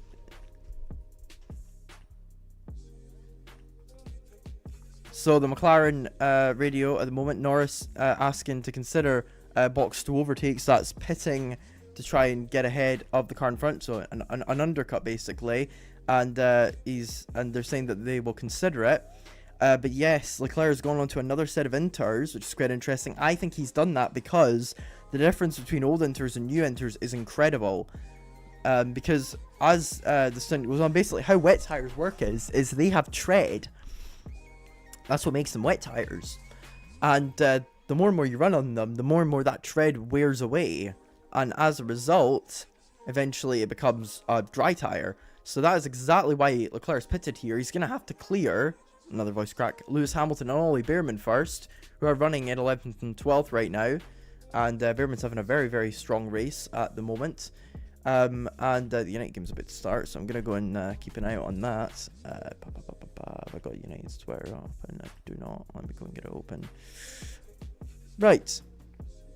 And we got yellow flag in Central 1, and that is the RB of Lawson. Lawson has dropped down to 9th, and he was having a great race. He was running in 6th, ahead of Oscar Piastri, and Oscar Piastri is probably thinking, finally, I'm free! Meanwhile, at the front, Lando Norris is right behind George Russell, trying to get a move on him, but he can't at the moment. And this race is slowly turning into a classic, as Max Verstappen is half a second behind Esteban Ocon at the moment, and Esteban Ocon 6 tenths behind Yuki Tsunoda, which is pretty much the gap between Norris and Russell, as it's now 7.5 tenths as they come out of Sao. If he gets a good exit here, he could try and get a move, but he's not at a good exit at all. He's still roughly 7 tenths behind him. And it'll be interesting to see what Leclerc's pace is like on these tyres, on his new inters, in comparison to the others. Norris is going to have to make a call here, as is McLaren, and that is, do they stay out and wait to see if it's going to get worse? Around about lap 30 is what was estimated, or will he go and pit now? Norris is closing up quite a bit on George Russell here, but it's not going to be close enough. 5 tenths is the gap between the two of them heading out of the Descida do Lago and on the run towards turn 6 of Ferradura. It's very close between the two of them. Curva do la Rainha comes up after that. It's a double right-hander, and Piastri and Lawson have collided apparently, and that is what's happened between the two of them and how Lawson's ended up coming off the track. Norris Team Radio.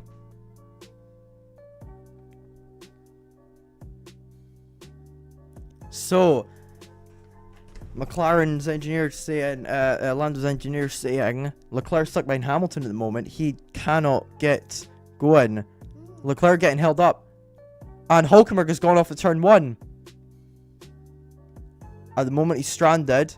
And he's out. Hülkenberg's out. Nico Hülkenberg is out of the Brazilian Grand Prix. Now, is there going to be a safety car thrown? Ocon gets ahead of Tsunoda for 3rd. So he's into the podium places at the moment. And Ferrari have seemingly lost this race. Now, why haven't they thrown the safety car yet? Why haven't they thrown the safety car yet? This is dangerous. And yet again, the FIA have made a mess of this. The race director, Niels Vittich, has not thrown it early enough, and they've put out a VSC for it, rather than an actual safety car, which is quite interesting, a call to make. He is at the runoff, though. The rain is coming down now.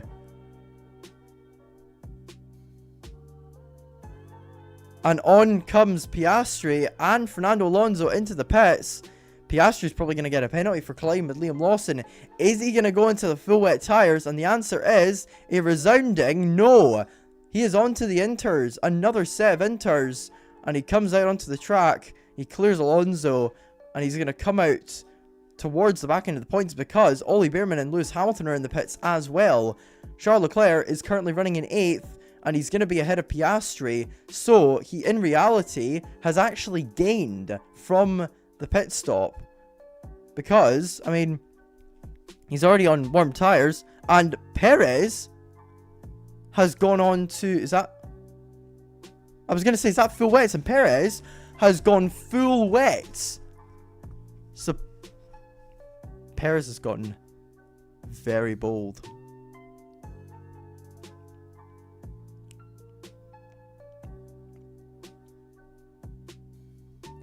Hülkenberg's gotten going.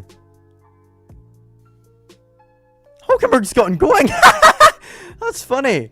He stalled it for a solid minute, and now the virtual safety car is going to be ending. And Russell's coming in. Oh no! Both of them are coming in. And the virtual safety car is ending, guys. Now, are they going to go full wets, or are they going to stay on the inters? Let's see. They're going on to another set of inters. They're not taking the risk. And this is a teammate battle. This is a battle between the two teams. And it's Mercedes that wins it for now. Esteban Ocon takes the race lead, and he is not pitted. Neither is Max Verstappen. Both of them have stayed out onto the circuit. Yuki Tsunoda has also pitted as well. And on they come out of the pits. And they are going to be running in 4th and 5th, behind Gasly. The rain is awful right now. You can barely see a thing. How is this not full wet conditions? You cannot see anything. Perez might have just pulled a great strategy. Piastri and Lawson is under investigation now. But yeah, I think McLaren and Mercedes have made a mistake here in coming in for inters when it's probably full wet conditions.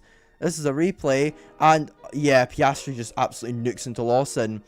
And Tsunoda has gone onto the full wets. Now let's keep an eye on Tsunoda, Perez, and Lawson's lap times, because I think Lawson's coming for full wets as well, and he has. And we're going to see if they are going to be quicker. 10-second time penalty for Oscar Piastri here. And this is crazy. This is crazy. How on earth are they surviving in these conditions on the intermediates? This is almost certainly full wet tire conditions. And, I mean, we don't know what is going on, but it seems like things are going wrong. Ocon is leading, and he's hanging on at the moment from Max Verstappen. But Verstappen, I mean, Verstappen's just Max Verstappen, you know. This is the type of conditions that benefits him. These are the type of conditions that he thrives in.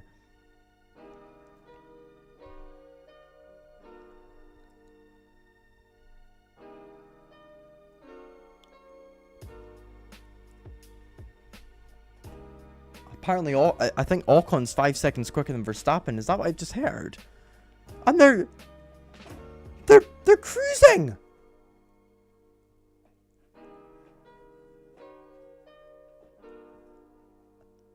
Norris has gone for it on Russell. And Norris has gone for the move, and he's made it stick. But I think Yuki Tsunoda and Liam Lawson and Sergio Perez have made the right call here, because they are struggling so much here. Are the drivers on inters? And a safety car has come out because of the conditions.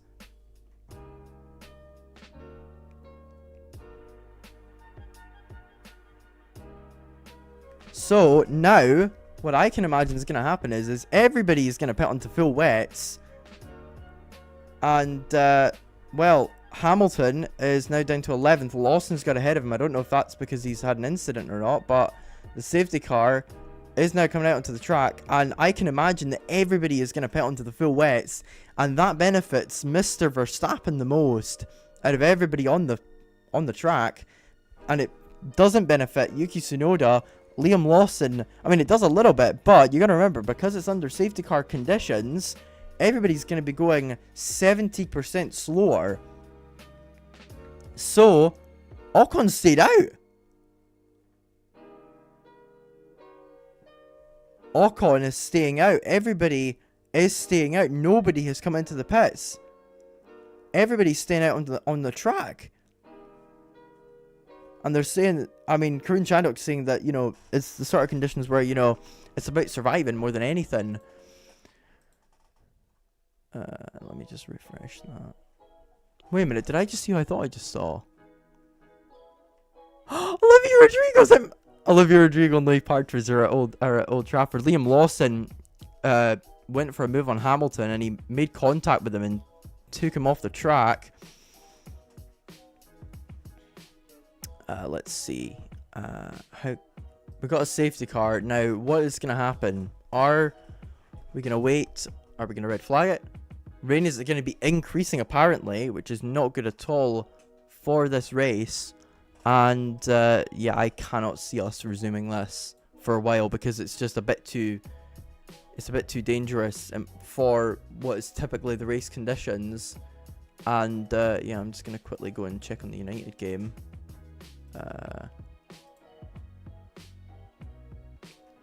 Yeah, apparently the track's fully wet, according to Amazon Web Services insights, which I don't believe. I mean, most of the track is going to be fully wet, but not 100% true. Colapinto's now come in, and I've got the United game on now as well, so I can keep an eye out on that. But yeah, we've got the safety car out at the moment. Not much really ongoing at the currently. So Behrman, Piastri have penalties, 10 second. And I think Lawson's going to get one as well for the contact with Lewis Hamilton, which he took him off the track. Ocon leading at the moment. And, well, I don't need to remind you of when he won back in 2021 in Hungary. Fernando Alonso's teammates helping him out up against Lewis Hamilton. He, of course, battled with Sebastian Vettel for the win before Vettel was disqualified. And Chelsea are on the attack here. Not a fan of this. Not a fan of this at all. No, go away, Cole Palmer. Okay, good. He's hit it past the post, past the box. Anyway, I'm not commentating on the football. I'm commentating on the Formula One. So this is, I don't know how long we're gonna run under this before it gets red flagged, but this is quite interesting because it looks as though it's gonna eventually dry out a little bit more, and Hulkenberg is coming to the pits, and this is going to help him out because whilst he did have his little spin which caused the virtual safety car, he is still going. And there's Jos Verstappen. Oh! Colapinto on the wall, and that is a serious bit of damage. That's a red flag. That has to be a red flag.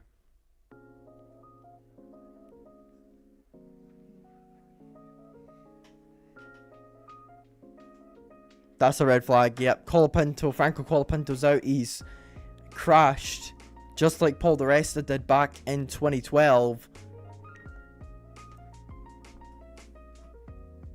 Fernando Alonso and Mark Webber had a crash here as well.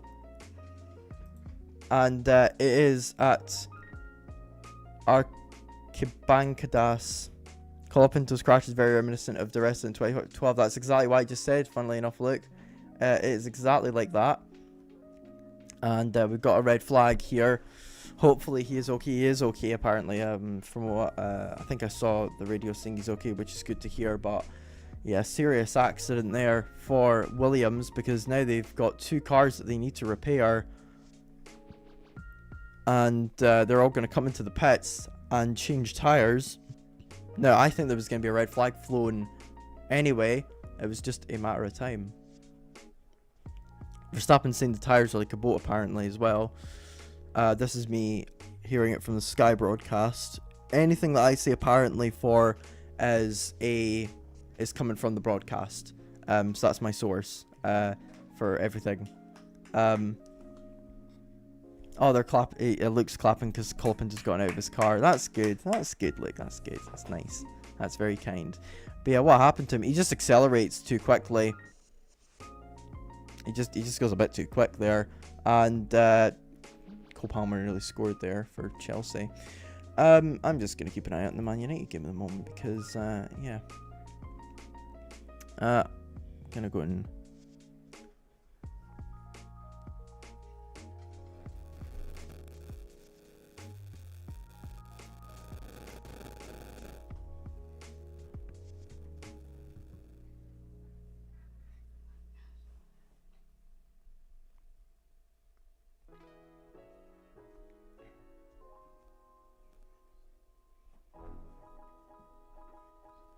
I've messaged my girlfriend about Olivia Rodrigo being at Old Trafford. Yeah, Lando's gonna be very angry about that. He's like, they can all change tires. We're now fourth, not first. And this, yeah, very similar to 2012. It is similar to 2012. I'm gonna have a look and see where Louis Partridge is even from in the first place. Olivia Rodrigo's boyfriend. Is he from where is he even from? He's from London. Is he a Man United fan? Doesn't actually say. But yeah, 9.5 minutes in for the Man United game. For goodness sake, it's lagging so much. Garnacho now on the run. And then he plays an awful pass. For goodness sake, Alejandro. For goodness sake. And then Casemiro just absolutely, like, slides into Moises Caicedo. But yeah, under red flag right now. I will throw you some statistics about Brazil. And the history of this circuit and this track. So it actually opened, believe it or not, in 1940, which is quite mad to think about. Let me just quickly go in. So yeah, as I said, it opened in 1940, 84 years ago. For context, that was the year that Dumbledore was born in real life, Michael Gambon. It has a capacity of 60,000. And it's hosted Formula 1 races since 1973. Now, if you want to actually look at how many there has been at Interlagos, well, I've got the exact statistics for you right here. So, from 1973 until 1977, the Brazilian Grand Prix was held at Interlagos. The original layout was actually 8 kilometers long nearly, which is quite a lot more than what the current size of it is, as currently it is only 4 kilometers, so it's actually double the size. Pretty much of what the old circuit, half the size of what the old circuit was. We've got 5 people watching, so hello to everybody that is watching. Bad strategy from McLaren. Yes, it is not a very good strategy. Paddy Power's Ocon 9-2 to win the race now. Trend of the season, versatile to be honest. Yeah. McLaren have made quite a few poor strategy calls over the years. And at the moment, we are watching the Grand Prix. Brazil. Lewis Hamilton and lost an incident has been noted by race control, and it's been quite an interesting race so far. But to go back to the history of the Brazilian Grand Prix at Interlagos, the first one was held in 1973. It was won by Emerson Fittipaldi, and then he won again the following year before the man that the track is named after, Jose Carlos Pache, who just simply went by Carlos, won in 1975. And then Niki Lauda started the 1976 season very well by winning there. Loli Ruettimann was quite the driver at in Brazil. He won there 4 times, 3 Grand Prix, 1 at Interlagos, 2 at Jarapagua, which was in Rio de Janeiro, the track that briefly replaced, and when I say briefly, I mean for about 10 years it replaced Interlagos on the calendar due to safety concerns, as in 1980...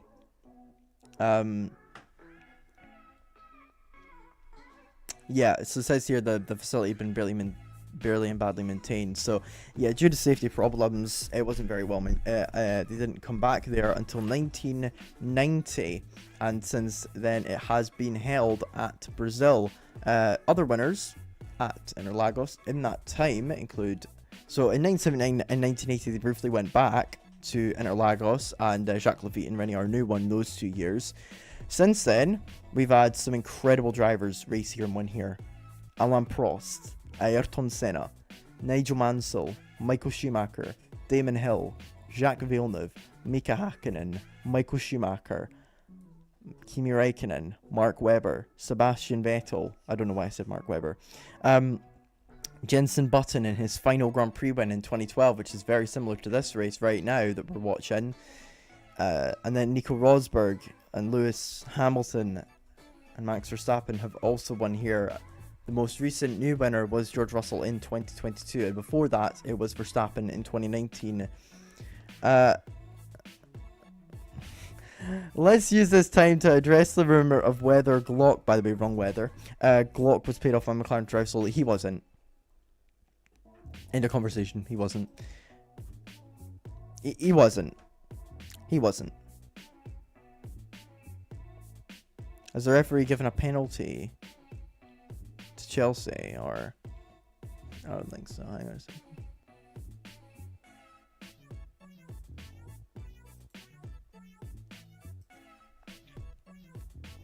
This background music's actually really good.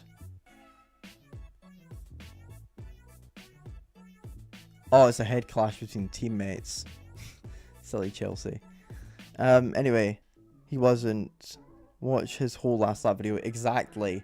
He is like cruising around so slowly because he's on the wrong set of tires.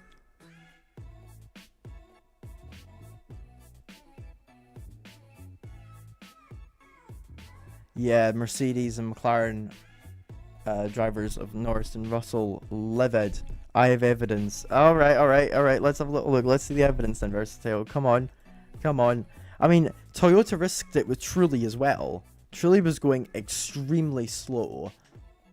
It just happened that Glock was ahead of him.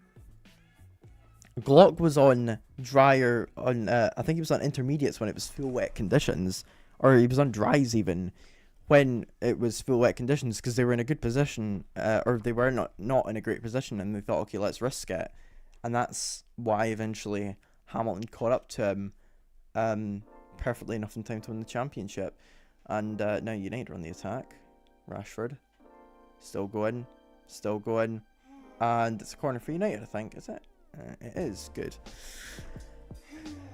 I have evidence of you being wrong. Burn. Absolute burn. He roasted you there. He absolutely roasted you.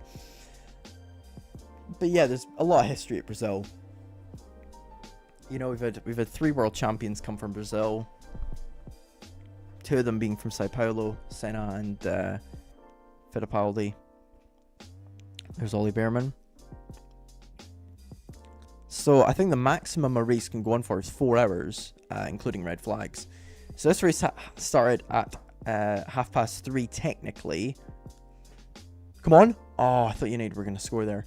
Oh, it's not been cleared. It's not been cleared. Come on. Oh, for goodness sake. Never mind. It's glitched back, and now it's actually showing that Chelsea were on the counter attack. Great. Yeah, I'm watching this. And F1 at the same time. But yeah, maximum time we can have this race on for is until 7:30, pretty much. Because the race started at 3:30. So at the moment, we're just waiting to see if we do get back underway any time soon. I don't think we will, because the conditions are just a little bit too dangerous. So what I'm actually going to do is I'm going to update the order on the screen. And yeah, I'm just going to do that. You can't hear me very well right now because I'm currently I'm about to update what the order is. And Hulkenberg's been disqualified.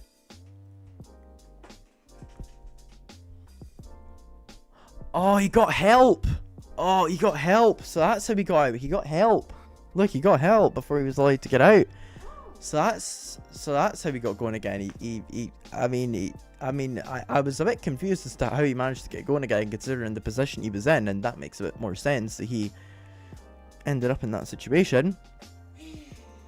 But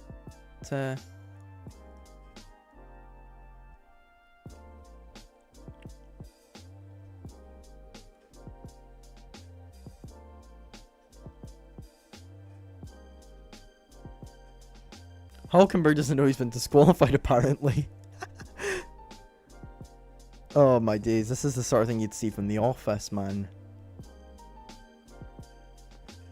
He knew what he was doing, though. By getting assistance, he knew what he was doing. Like, one of the first rules you learn as a Formula 1 fan is you do not... Oh, by the way, Versatile's not come back to us with his evidence. You do not get assistance. What even happened again? He just locked. He just spun. Yeah, he just went spin a lot and just spun.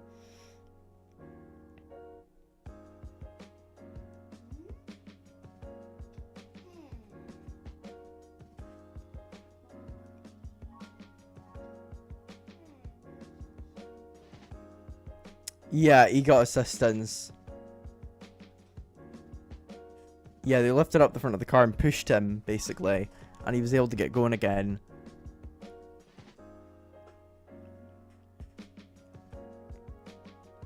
That's been the rule for decades. You can't get assistance. That's what costed Senna the championship in 1989. He got assistance from the marshals.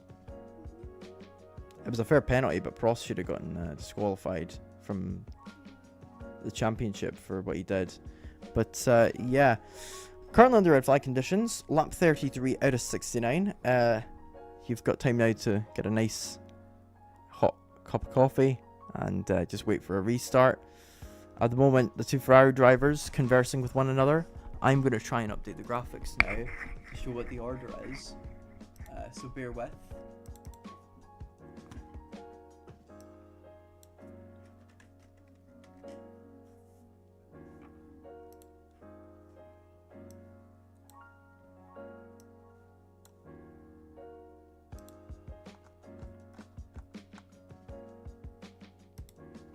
Right, so Ocon, Verstappen, and then Gasly, Norris. So at the moment, Alpine benefiting massively here.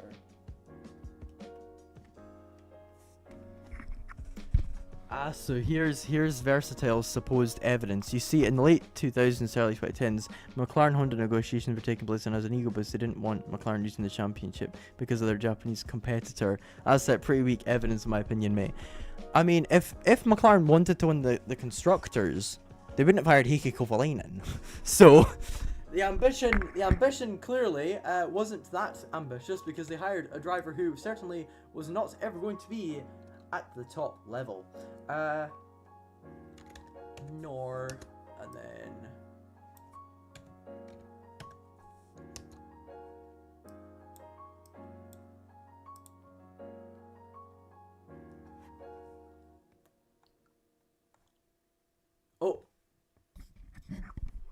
race is going to resume in 10 minutes, guys. Race is going to resume in 10 minutes. Hang on a second. I need to sign into my F1 unlocked account. I just realized this is the audio. We're good for audio for background music for quite a while. So what I'll do is I'll go and sign in on my account, and then I'll go and update the timing below. Who told you this? I am wondering the same thing, Sam. I am wondering exactly the same thing. So now I'm going to go and update the standings of the race below. And we are going to get ready for the restart, which is going to take place in 9 minutes time.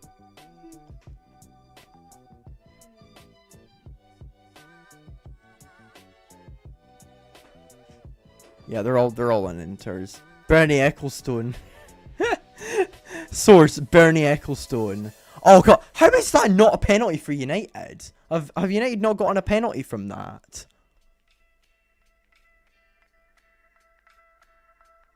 United should have a penalty there. Have they not get? They didn't give a penalty for that. That's nonsense. Awful refereeing again. He kicks him off the ball, ref. He's in the box, so that's a penalty. Oh yeah, and you play on for Delict, foul, and Jackson, even though it was pretty much the same foul. Ridiculous. Anyway.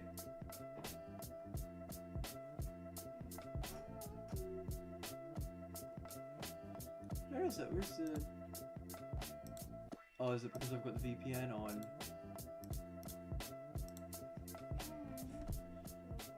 Okay, I've got it here. I've got it here now. Okay, right, so restarts in 8 minutes. Almost exactly. So it's Russell, Tsunoda, Leclerc, and then Piastri and Alonso.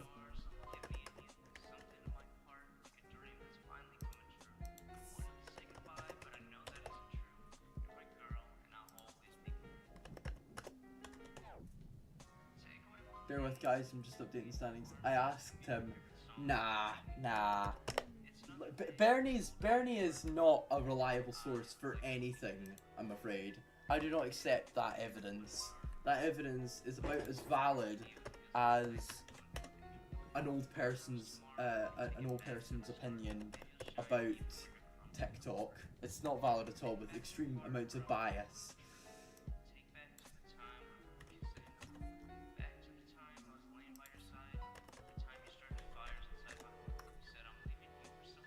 Okay, that's it. So 16 drivers left in the race. That's the standings updated below. So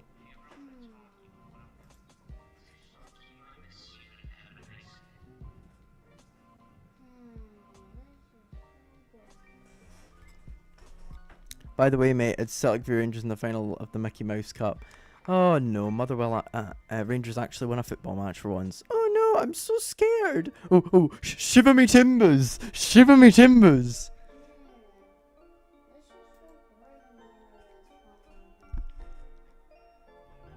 hello to the 5 people watching. We're about to get underway once again here. I'm going to move this a bit because then you can see me here. But yeah, oh, come on. Oh, come on. Offside was given. I'm watching Man United while I'm watching the F1. So, race is about to resume. I've got standings below in case you haven't got them or you don't know.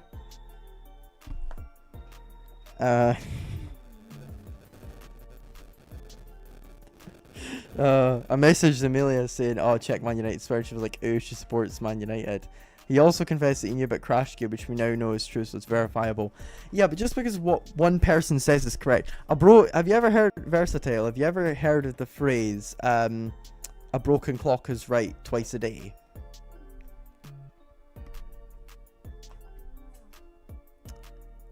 Yes! Canada! Yes, I do remember that. They're talking about how Fisichella and Massa got disqualified for going when the red light was on in the pit lane. Philippe Clement is the GOAT in cup matches. He's rubbish everywhere else. Yeah. Here's me thinking Brenda Rogers was a bad manager. Brenda! Caicedo. Oh, good block there to stop Cole Palmer from getting the ball. What? You ever heard of Chippy Chips? My brother's just looking at me smiling and laughing. Like, it's so funny. Am I funny, Lick?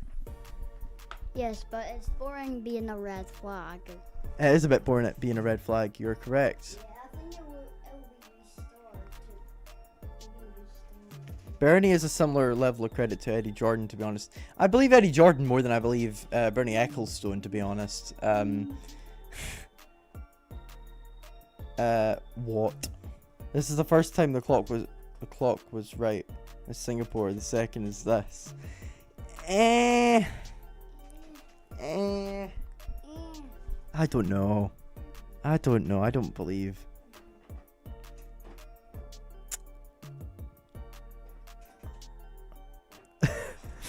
They're saying the first time since 1977 that we've got 5 constructors winning a race. Here's a little quiz question for you guys. Can you name those 5 constructors? Because I think I can.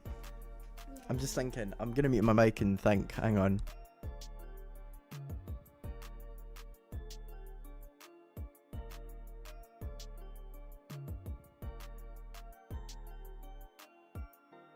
Yeah, I've got all 5 of them. Sam, make sure to tell your friends about this. You too, Liam. I still don't believe you. I still don't believe you, Versatile. Still don't believe you. But yeah, I've got who the 5 are. I know who the 5 correct ones are. But yeah, order for restart. Yeah, it's exactly what I've got basically on my screen. So don't need to change anything.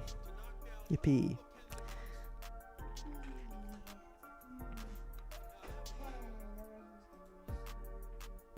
So yeah, we've got the order below.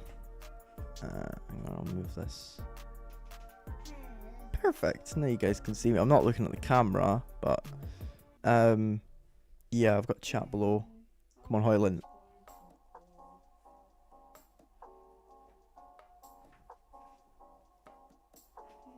Apparently, George Russell said rolling start. Williams, Toman, Ferrari, Jordan, McLaren. This was 1975. No, 1977, sorry. It was 1977, not 1997 or 1987. Not a foul, Rasmus. He got the ball. Jackson got the ball from you, mate. What's Jackson doing tracking back that much? Who does he think he is? N'Golo Kante? I reckon Max will win, to be honest. Yeah, I can see that happening.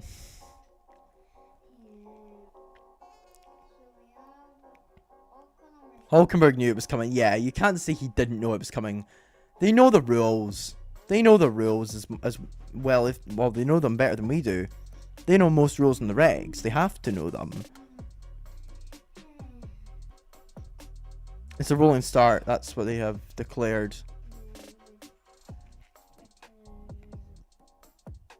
2:06 is what they've said is when the race is going to go and restart. So under the rolling start procedure, so 5 minutes. Yeah. So what do you guys think for 1977? I think I know all the answers. 2 of them you probably won't get. 3 of them are pretty easy and obvious. Two of them are on the grid at the moment, so that just gives two of them away automatically. But yeah, we are waiting for... oh wait, no, never mind. They're saying the race is going to resume in a minute. So wait a minute. They said 6 minutes passed, and then they said 1 minute's time.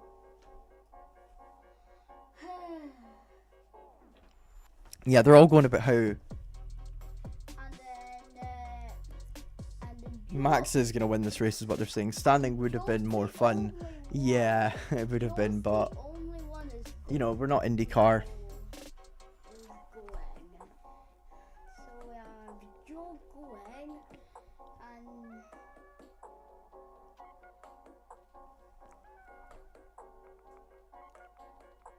Wait, this is not the pit lane.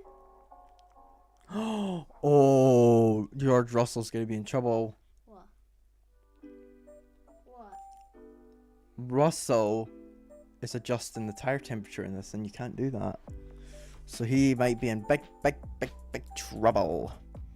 So that's not the pit lane. Hamilton was as well. And they're both under investigation along with 3 others. Yeah. So the race is gonna be gone. Wait a minute, Caicedo's gone. What? No, what's he said? What's the referee doing? Was he giving a free kick or? The height difference is mad, look.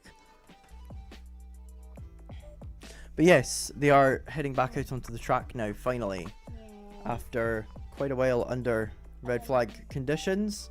And Ocon and Verstappen hasn't pitted. Oh, come on, that's gotta be a yellow card, ref. This is gonna go on forever.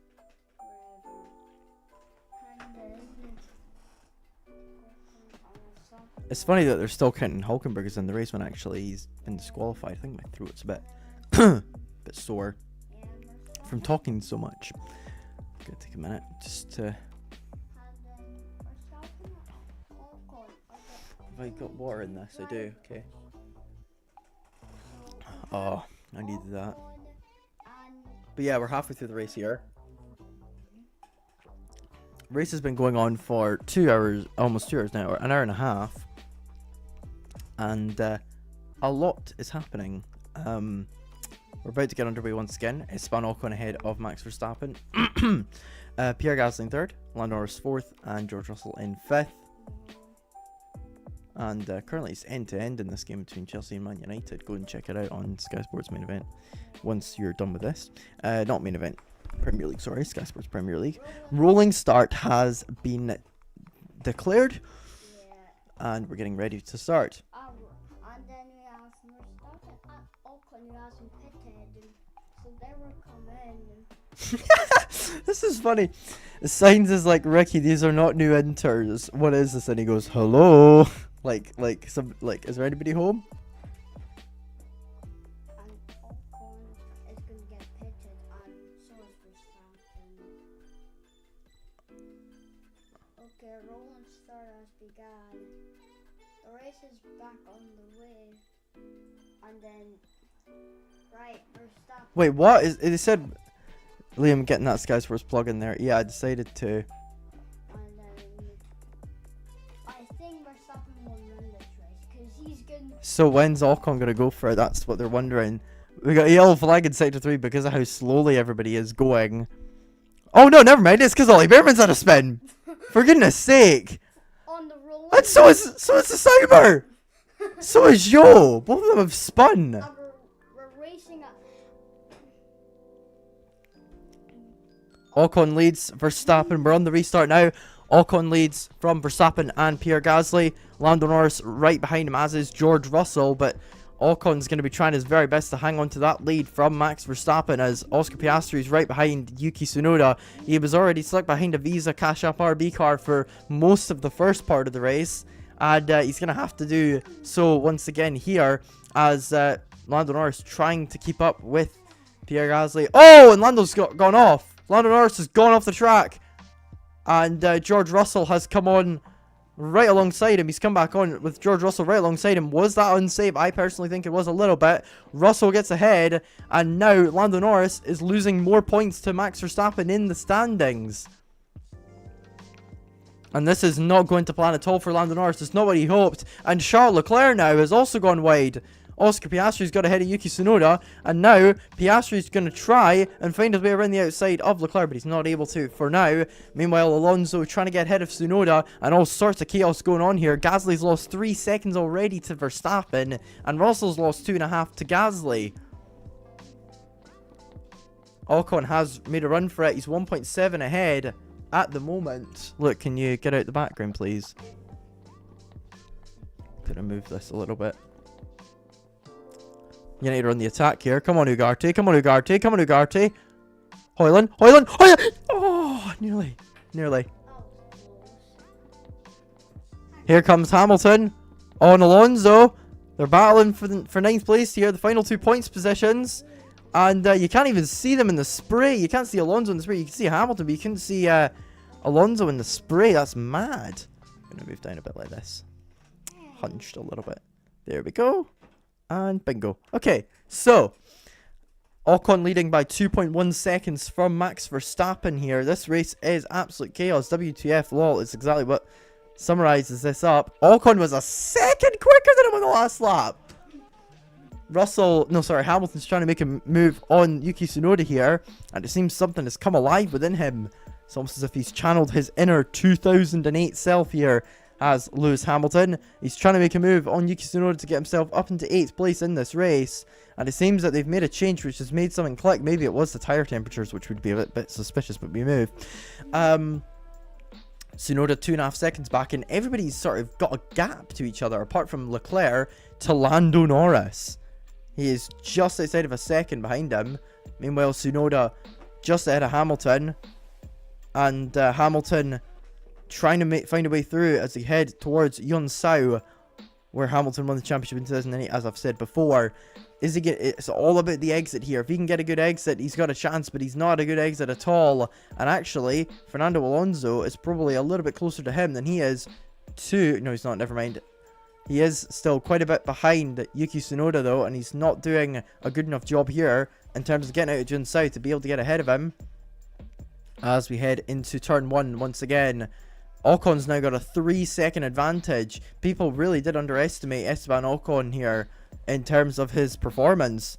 I mean, he won in the wet in Hungary in 2021, but that race eventually dried out. This one doesn't look like it will. Meanwhile, Ollie Behrman, despite that spin, has worked his way up, and he's now battling with Carlos Sainz for 13th. Sainz is having an awful day at the office, and he was wondering if he had new inters or worn inters, and the answer is probably worn based on his performance at the moment. But Leclerc's now lost a bit of time to Norris as well, 1.8 seconds. So at the moment we've got a couple battles going on. Oh! And Ollie Behrman spins! Behrman spins! And he's into the wall! He's into the wall! He's gotten going though. He's not out of the race, but he was in the wall there. And he's damaged his front wing. I wonder if we're going to get a virtual safety car. Has he gotten going again? He's trying to find first gear, and he has. He's gotten going again. But that has caused a yellow flag. And he is now dropped right down the order. And is now... Look, shh. Behrman's not had a good race, not a good day at all today. Hitting Colapinto and having this spin. It's not been a good result from him so far at all. And this race has been nothing but chaos. Absolute chaos. Meanwhile, Tsunoda and Hamilton still dueling for 8th place here. The Alpines still running 1st and 3rd. They run well at the moment in these conditions. Is it that, or is it the individual quality of Ocon and Gasly being able to keep themselves in 1st and 3rd, battling with cars that are much quicker than them in the Red Bull, the McLaren, and the Mercedes and Ferrari? Ocon is 3.5 seconds now ahead of Verstappen. Tsunoda lost a lot of ground on Piastri, so Hamilton is going to be trying to find a way through it and not do what Ollie Behrman did and have a spin, because Behrman of course spun while trying to get ahead of Carlos Sainz.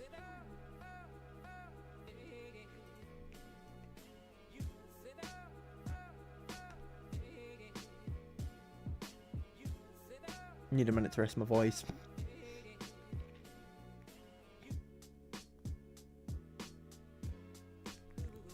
Okay. Ocon still 3.3 ahead.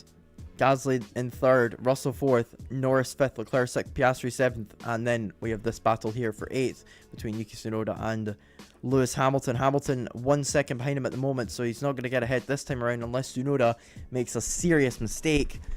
Sainz and Perez and Lawson are battling for 11th up against Fernando Alonso. I was wondering if that was a 0 or if that was an 8, and it was an 8, so...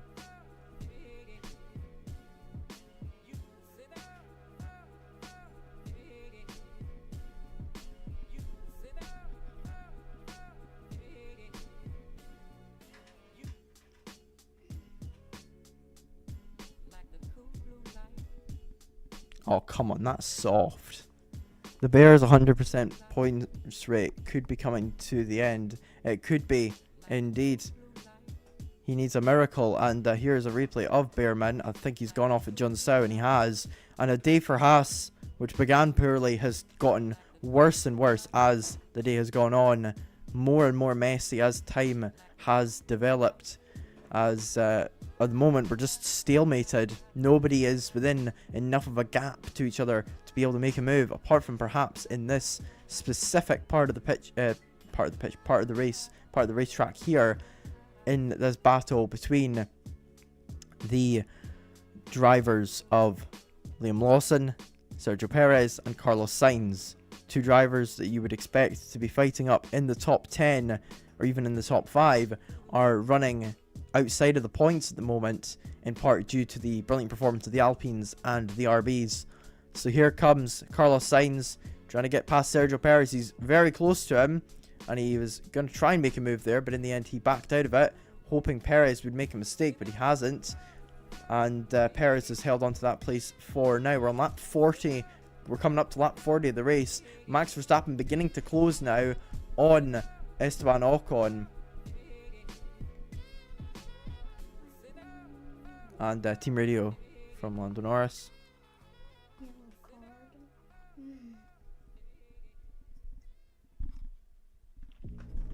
Lando Norris being told it is about the condition of the car and of the tires in order to try and get to the end. And there's Cole Palmer just absolutely skinning Marcus Rashford and Casemiro. Oh, and he's in the wall! And that is Carlos Sainz. Carlos Sainz is out of the race. And now we're down to 15 cars. And another safety car has come out. Huge one for Sainz, as Luke says in the chat. And that is not good news at all for Ferrari in their constructors battle with McLaren. He was running in 13th. I wonder if he might have had an incident with Perez. And that is at the Ferradura corner at turn number 6 on the circuit.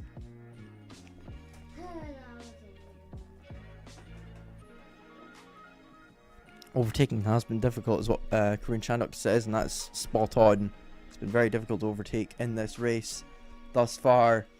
And Sainz, who won in Mexico last weekend, will not be resuming again here, and he's brought out yet another safety car. And the conditions are beginning to get a bit better. Sorry, I'm watching the 8 game. Chelsea are having a few chances here and there. And Sainz has got going again. Oh, was that with assistance? Was that with assistance? I didn't see it. Look, was that with assistance, or he just lost it under braking? Look, did he get out with assistance there or not?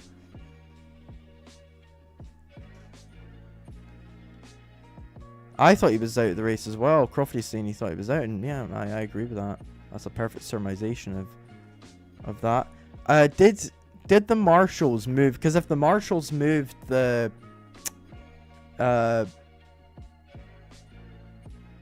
thing off the wall, the advertisement boards off the wall, if they moved that, that is helping, I'm pretty sure. No, he's out. Yeah, he's out. He's out. Never mind. He's out.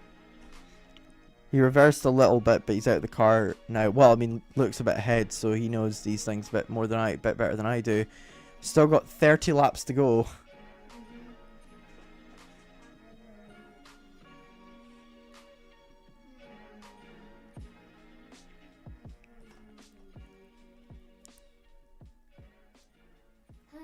But yeah, under safety car at the moment. Yet again. and that gives me a chance to update the order a bit, because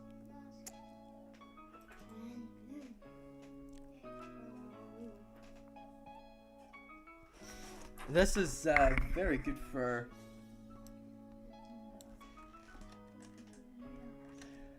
very good for Alpine, considering, you know, everything's going on with them, is what Karun's saying, and he's spot on once again. Ooh.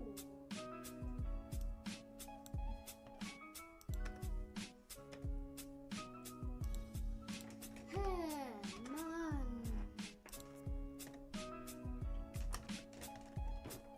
I'm just updating the standings once again, below the race, running below.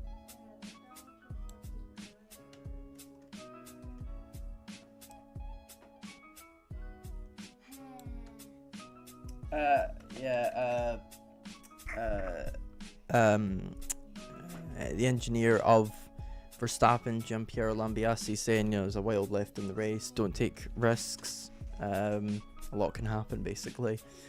So I'm just updating the order now, and it's nearly spot on. I just need to get rid of signs from there. So 13th is Bottas, 14th is Zhou, and 15th is Behrman.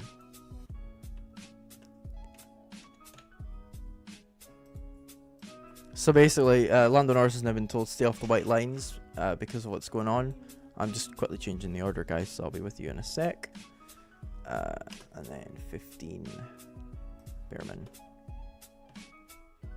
So hang on a second, just finishing off the graphic. There we go. Right. There we go.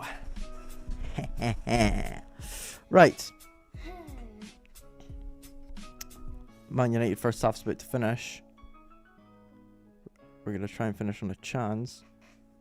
We're gonna score.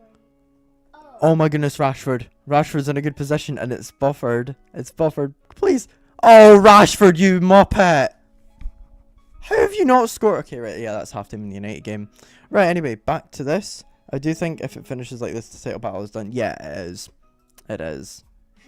You just cannot see Lando doing anything. I need to go and quickly fill up my water. Safety car is ending at the end of the slot. I'm going to go and quickly... Another band of rain potential for the end of the race is what Leclerc's engineer is saying.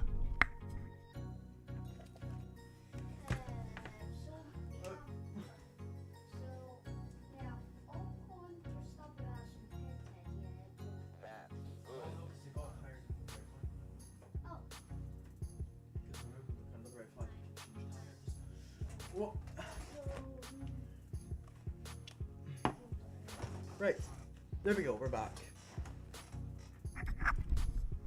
We are back, so 28 laps to go of this race.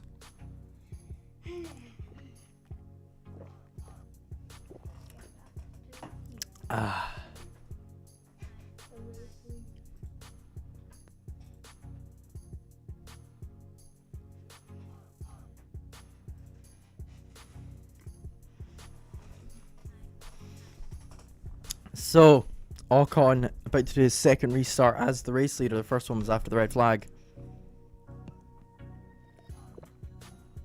He is probably going to go after John Sao. Let's see if he does. And we're about to get underway once again here at the Brazilian Grand Prix, here at Interlagos. Here we go. And Ocon just playing the game here, waiting to go. And he's holding them right up, causing a massive, massive train. And this is going to be fascinating to see if things end up going good or bad for him. When's he going to go? When's he going to go? We're still waiting for him to go. We're still waiting for him to go. We're still waiting for him to go. And he's gone. He's gone. He's gone. Gone. Gone. And it's not a good start from at all from Verstappen. Russell has a run. So does Charles Leclerc on Gasly and on Lando Norris. And here comes Charles Leclerc on Lando Norris down the inside. And Verstappen takes the lead. Max Verstappen takes the lead of the Grand Prix and Leclerc goes deep. Max Verstappen is now in the lead of the Brazilian Grand Prix. Oscar Piastri goes off the track. And this is incredible. Max Verstappen, from 15th on the grid, takes the lead of the Brazilian Grand Prix from Esteban Ocon in the Alpine. Alonso going wide. Alonso going wide. He's trying to hang it around the outside of the RB. He manages to stay behind him and not hit him. But here we go. We got Liam Lawson and Lewis Hamilton now battling, and things have come alive in this race since the restart. And it was a great restart for Max Verstappen, an awful one for Lando Norris, who's now down in 7th place. Oscar Piastri is now ahead of him. He's no longer the highest running McLaren in the race. And Hamilton goes wide. Hamilton goes wide. Lawson now up to 9th. Alonso up into 10th. And he's almost losing out to Ollie Bearman here, and he does lose out to Sergio Perez. Hamilton's down to 13th now, and Bearman goes down the inside of him for 12th. They're running side by side at the moment, and this is incredible racing between the two of them. Around the outside goes Bearman, trying to stick ahead of Hamilton, and they're still going side by side. Hamilton holding on through Jun Sao, but Bearman's going to take the outside line, and Alonso goes off. Alonso's off at Jun Sao, and we got another car off the track. And he's now right at the back of the field. He's 15th place out of 15 drivers. And this has been a race full of drama. And it's still continuing to unravel. A bit like a soap opera. Alonso does get going again. But he is quite a bit behind. He's nearly a pit stop behind anyone else. And now Verstappen leads from Ocon and Gasly. And even now, Alpine would still take this result 100%. A 2-3 at the moment for them. Charles Leclerc not making any headway. Meanwhile, Russell and Piastri are just behind him at the moment. You can't even see Lando Norris on the screen. He's too far back. And there he is, just ahead of Yuki Tsunoda. As Max Verstappen now leads, he is extending his lead in the championship by quite a number of points. I'm trying to think of what it would be off the top of my head. But there's Alonso trying to get ahead. Oh no, is that Alonso? Yeah, Alonso's gone off there. So now both the RBs are in the points. And what Sam said about Bearman's points run coming to an end might not even happen, because he is in 12th at the moment. He is very close to the points. This has been a very, very, very good drive from Max Verstappen, though, leading with 26 laps to go of this very, very, very long Brazilian Grand Prix. Probably one of the longest F1 races I can remember happening in my time. And although my time is not very long, it has still been quite a while. Verstappen hasn't won since Spain. He won the sprint race last weekend in America, but he hasn't won since Spain, and that was in the first half of the season. So this is certainly something to make a note of. The fact that Max Verstappen, as it stands, is going to win this race, and that is going to damage Norris psychologically. And we can all sort of see what Norris is like from the outside. Now, whilst we don't know the full picture, we know that this would be devastating for McLaren. And they're still mentioning about safety car restart procedure, but this is a replay of the restart. Leclerc goes down the inside, and it was Norris that went off the track. I thought it was Oscar Piastri. It was Lando Norris that actually went off the track, and that is why he lost so much time. I was wondering if it was him after what happened. And Norris rejoined behind Piastri, and Red Bull are going to be absolutely buzzing about that, because they needed it, and they got it with Max Verstappen. And at the moment, they're making more points up than any other team apart from Alpine. Alpine are the only team gaining points on Red Bull. And this is incredible. This is absolutely... I do not know what I'm watching right now. Max Verstappen is in the race lead. And he is somehow, even when it looked like it was impossible for him to get even on the podium, he's made things happen and made things look possible that just did not seem to be possible. He's leading by 3 seconds now. And now Oscar Piastri is being told to swap positions with Lando Norris, which is, I mean, average day McLaren. So there goes the swap between the drivers. Norris now ahead of Piastri. And Norris is going to try and do something that Russell hasn't, and that, that Piastri hasn't, and that is make an impact on Russell and Leclerc. And Russell has now gotten ahead of Leclerc. Russell has made a move, and he's gotten ahead of the Ferrari. There's Russell now in 4th, and Leclerc in 5th. And he has lost a lot of ground now, as Norris is now 62 points back from Max Verstappen in the standings. Norris really needs to do better here, because otherwise, I mean, off the top of my head, 3 races and 1 sprint race, that's not a lot of points up for grabs. That's only, you know, 86 points that are up for grabs, and he's 64 63 or so behind, over 60 behind at the moment. He needs a lot to be able to do it.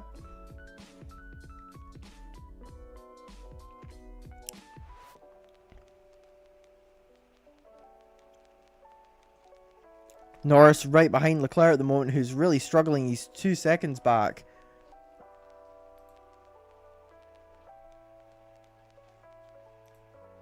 I'm just checking.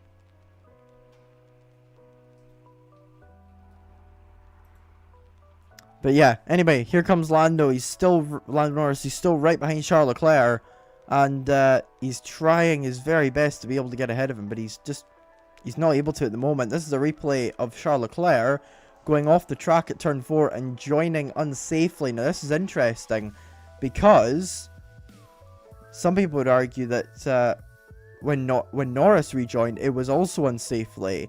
So I wonder, I mean, Norris did it, and somebody else did it. I don't remember who it was, but that's 3 times now, actually. Somebody's gone off and rejoined unsafely.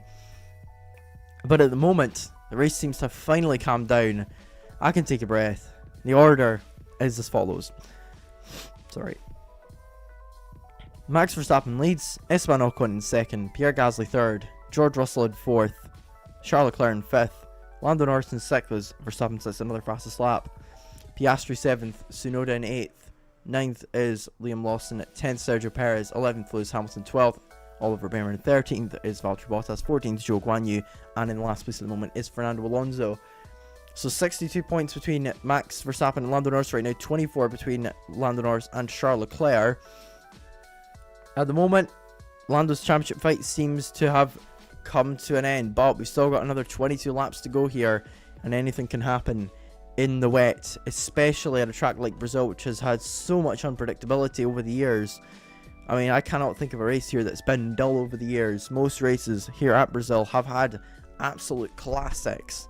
Had some fantastic battles. Last year, Alonso v Perez for 3rd. That certainly is not going to be happening this year because they're running in 15th and 10th at the moment. But wide goes Lando Norris, and he's trying to keep up with Charles Leclerc, but he's not able to at the moment. And Oscar Piastri is behind him, probably thinking, I can get ahead of him here. Let me do this. But not happening for him at the moment.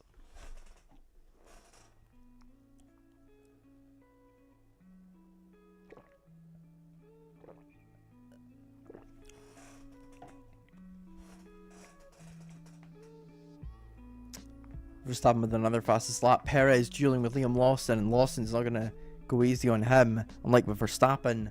And there's the 2 McLarens. Oh, sorry. There's the 2 McLarens right next to each other on the track. They're trying their very best here to be able to keep up with the Ferrari, but they're struggling at the moment. Both of them are, especially Norris. He had a massive bit of understeer in the middle sector of the track.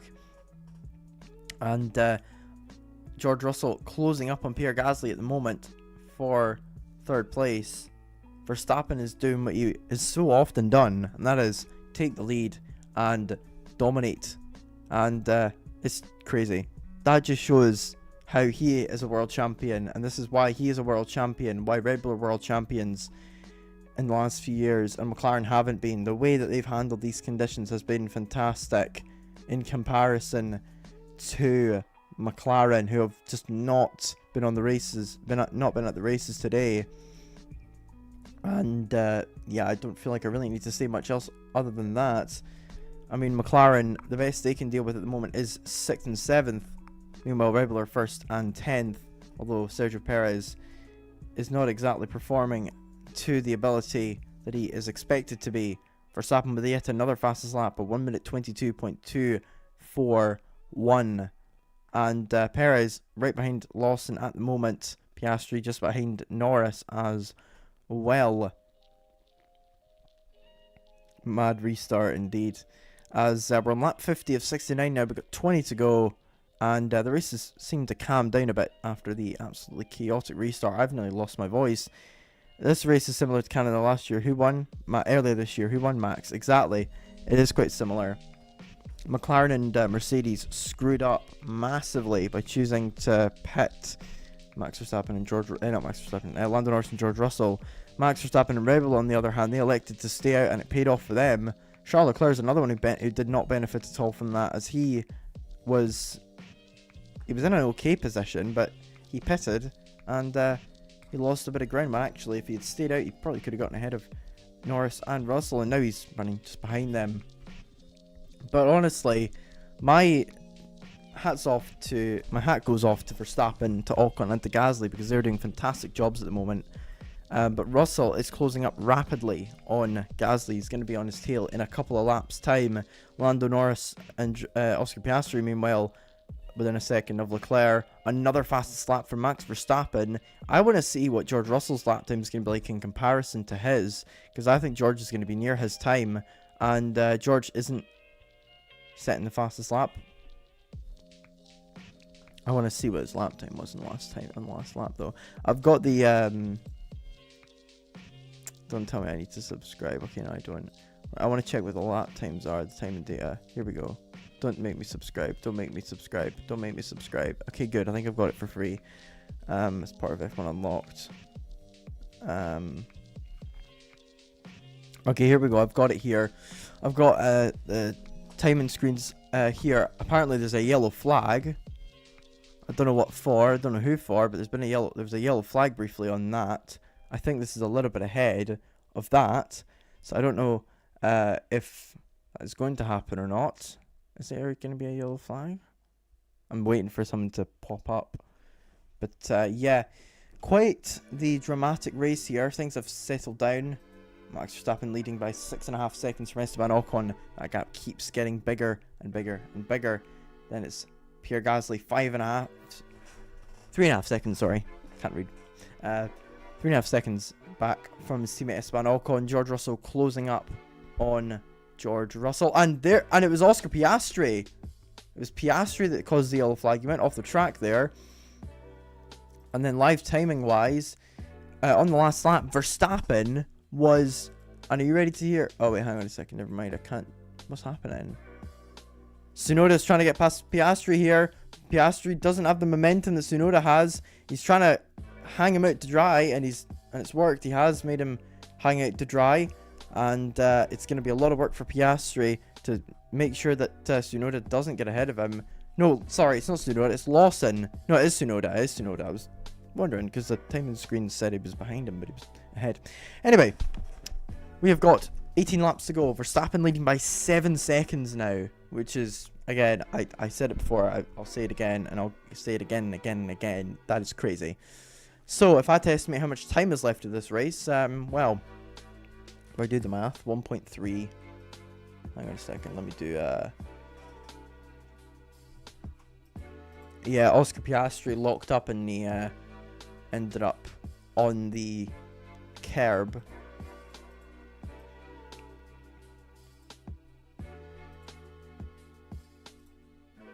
So, another 22 minutes of this race without a stoppage, plus maybe a couple minutes for the other cars in the field. But yeah, this has been quite the race. At the moment, we got Gasly and Russell right next to each other on the circuit, and Norris within a second of Charles Leclerc as well. Perez half a second behind Liam Lawson, and those are the two sort of battles that are within a second in the field, as well as Russell's against Gasly's. And there is Lando Norris and Charles Leclerc, and then Oscar Piastri, who lost quite a lot of time due to that due to that incident.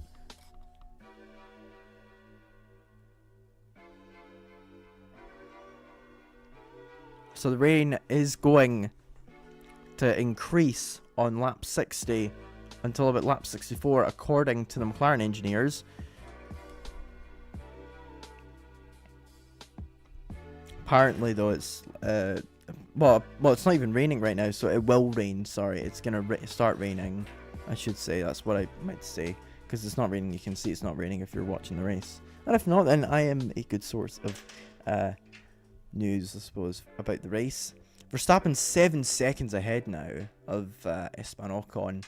Gasly a further 3.7 back from Ocon, and then it's Russell who's trying to get ahead at the moment. Perez, Lawson, Hamilton battling for 9th in the order. So 2 of these guys are going to get points unless somebody up ahead goes off, and McLaren fans will be hoping that that person that goes off would be Max Verstappen, but it's probably not going to happen because he is just performing at a specifically great level. And Perez is going for it from way back. And he was forcing an error. He was trying to force an error out of Lawson there, but Lawson wasn't having any of it. And Ugarte's just committed a silly foul there. And now he's on his last warning. So yeah, I'm just giving my voice a bit of time to just relax a bit because this race has been so chaotic. But yeah, a very, very good drive from Max Verstappen. George Russell just not making enough headway on Pierre Gasly at the moment to be able to catch up with Ocon as well. Because, I mean, Gasly and Ocon are lapping a similar pace, which is much slower than what Russell and Verstappen are doing. And they're the only two who are really lapping at a high level at the moment in this race. Leclerc is quite slow, as are the McLarens and the RBs as well. This has been fantastic. But I need a minute. Whew. Whew. I am exhausted. We've got 15 to go here. And Russell 1.3 behind Gasly. Here comes Perez right behind Liam Lawson. He's going to go for a move here. Here comes Perez. He's going to have a little look on the outside and he's going to cut to the inside. He's going to try and outbrake him into turn 1. And he's going to force him wide. But Lawson stays ahead for now. There's a bit of contact. And Hamilton's right behind him now. And Hamilton's got the momentum. He's going to try and do what Max Verstappen did. But he is not Max Verstappen. He's Lewis Hamilton. And he is still a great driver. But he just didn't have the momentum there that Verstappen did on the opening lap of the race. And here comes Hamilton going past Perez. Perez ran wide.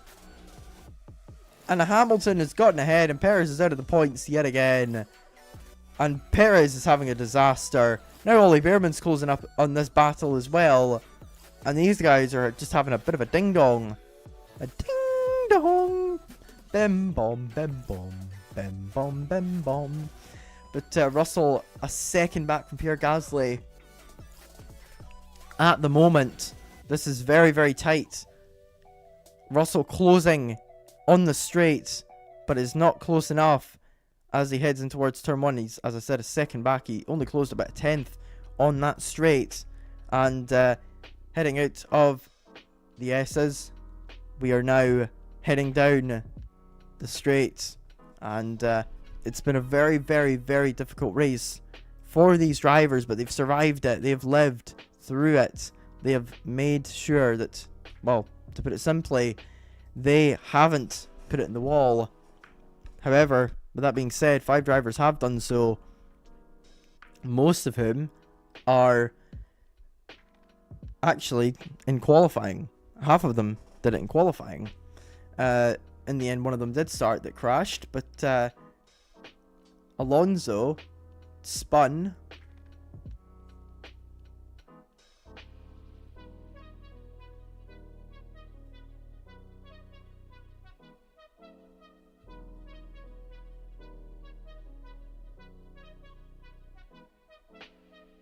Lawson saying that Perez drove into the side of him, and it's been quite the drama between those two. They have made an enemy of one another, absolutely. But Hamilton in 10th right now, trying to get ahead of Lawson, trying to do what Perez hasn't done, and that is be able to make a move. As they head into turn 1, it is George Russell that we're looking at right now, him and Pierre Gasly. But it is an 8.9 second lead now that Max Verstappen has over George Russell, which is mind-numbingly crazy. That is just mental. Like, how has he gotten that far ahead in that amount of time? Mental. Verstappen's just chilling. This is another one of his drives where he just dominates. And this is, I think, when people look back on this, people are going to look back on this as one of his greatest ever drives. And we have to just admire the quality that we are seeing here today from him. Because, I mean, the British media are going to say, oh, Max got lucky. And he did get lucky. But some of those overtakes that he put on in the early part of the race were phenomenal. And to top it all off, he had a good restart and took the lead from Ocon. And he's done something that no other driver's been able to do in this race, apart from potentially Ocon. And that is keep a foothold of the lead. Oh, and that's pure from United there. Oh, no. Oh, no. Oh, no. Oh, no. Oh, no, no, no, no. Okay, good. We won the ball back. 9.4 seconds the gap now. Quite a few drivers under investigation for pit lane infringement. So they're saying that again. I said would be classic Max. It is classic Max. And this is going to be looked back upon as one of his finest ever drives, as I said. Lewis Hamilton, half a second behind Lawson here. Heading into the corner, he's going to brake much later than Lawson has. He doesn't make the apex, but he makes the corner. And he was close, but not close enough. Lawson getting very, very, very, very, spinny there. Didn't spin though. Alonso passed Joe for not being in last trophy. These three have been inseparable. Hamilton, Lawson, and Perez in the order that they're in right now is Lawson, Hamilton, Perez. But before that, it was Perez ahead of Hamilton. We've got 12 to go, and Verstappen is just absolutely dominating. Nearly 10 seconds. Hamilton goes wide, and Perez now trying to hang it around the outside. Verstappen gets another fastest lap. Perez trying to hang it around the outside of Hamilton. He can't make the move. He's going to go down the inside of him. And this is reminiscent of Albon and Hamilton from 2019. But in the end, they don't end up in a disaster like that. This is the last points position that they are fighting for here. And the more and more they fight, the more Lawson pulls away from them. So he'll be watching on in the mirrors. From what very little he can see, 10 to go. And it's been a pretty decent race. It has been a very, very good race. I mean, by 2024 standards, it's been okay. Because there's been so many great races this season. But this has been a race which, barring the Verstappen dominance, has been decent. It's not been amazing, but apparently the rain is going to come next lap. And we're going to see that on the screen because there isn't any rain at the moment. I don't know why I'm holding this up. I'm holding this as a pointer. Look at that. Look at that. Look at that. Anyway, Lawson just ahead of Hamilton. Hamilton trying to get ahead of him. Lawson was moving out of the main line there, I think maybe to cool his tires, because I mean the track is drying out a bit, not very quickly, but it is drying out. So I mean, it's still enters conditions at the moment, and it probably will be for quite a while. So this has been absolutely chaotic. 11 to go. It'll be 10 at the end of this lap, and it is 10 to go now as Max Verstappen sets yet another fastest lap of the race. 10.6 seconds. Oh, Chelsea nearly took the lead there. Hamilton's still right behind Liam Lawson. George Russell still can't get past Pierre Gasly. And I think at the moment the best he's going to be able to do, George Russell, is third. Because, I mean, he's just a bit too far away from Esteban Ocon. And even then, he's just not been able to make an impact. These cars haven't been able to pass very much in the wet weather. Because it's just been difficult to overtake. Without DRS and with the dirty air, it has been tricky. And here comes Lewis Hamilton. I mean, the only way you're able to overtake at this track is if you get a good exit off Junsao, especially in wet conditions. If you get a good exit off of Junsao or off the Senna S's. Because if you don't get a good exit off of them and the, what's it called again? The Curva de Sol. I knew it had de Sol in it. I'm trying to remember the first part of it. Curva de Sol. If you get a good exit from Curva de Sol and Senna S's and get a good exit from Junsao, then you've got a chance.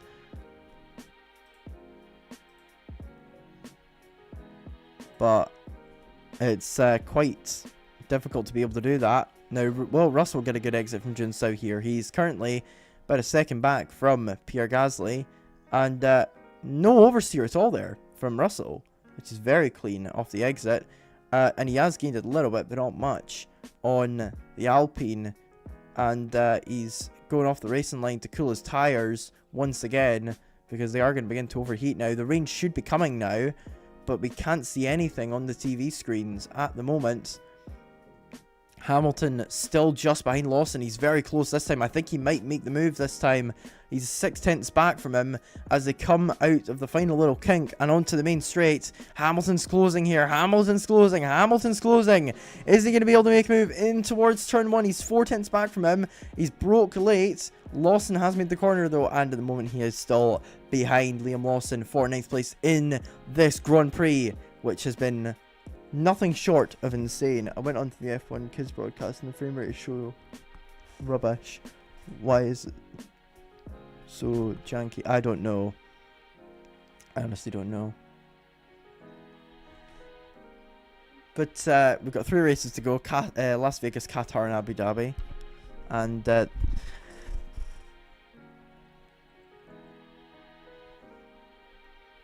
stewards.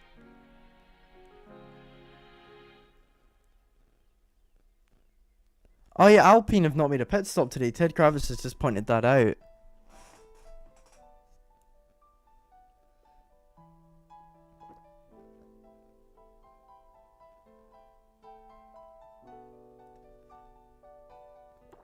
So McLaren have said, oh, Piastri's got a 10-second penalty, Oscar's got a 10-second penalty, can you try and close up on Leclerc a bit more, is what they're saying to Lando, and he's like, I'm trying my best, guys.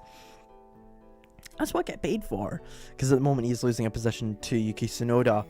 And Ferrari do have a bit of a consolation here in their constructors fight, and that is that McLaren have not had a good day at the office at all. Because, I mean, despite the fact that Carlos Sainz has had an absolutely abysmal time of it today, and he's out of the race, and Leclerc is going to get 10 points at the moment.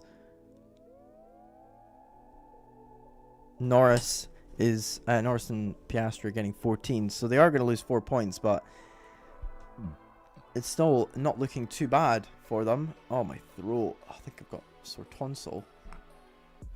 I'm getting food in a minute. Well, dinner soon.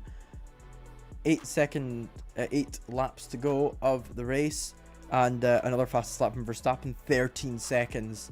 The amount of times this guy has set fastest lap, I honestly cannot count it. It's being broadcasted at like 30 FPS, which as you may guess, not great for a live sports broadcast.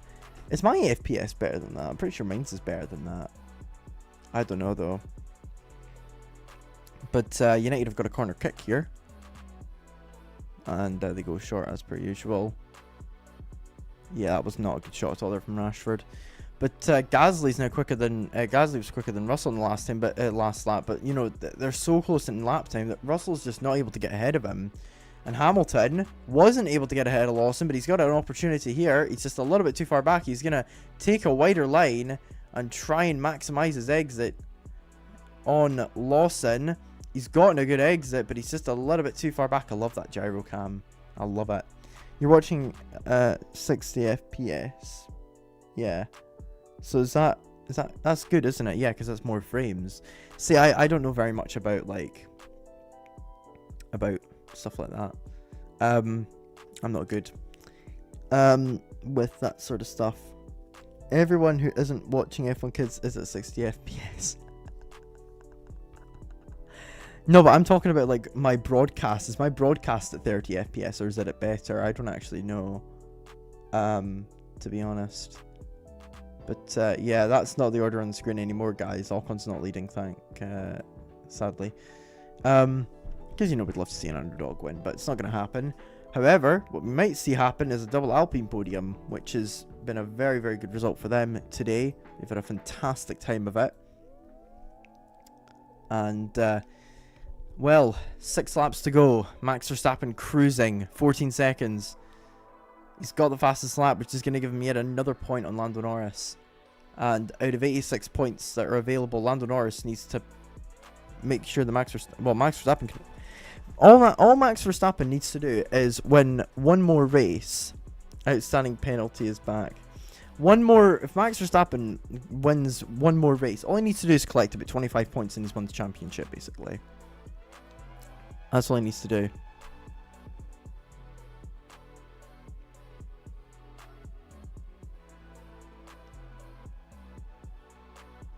.6 seconds. That is absolutely mind-numbingly crazy.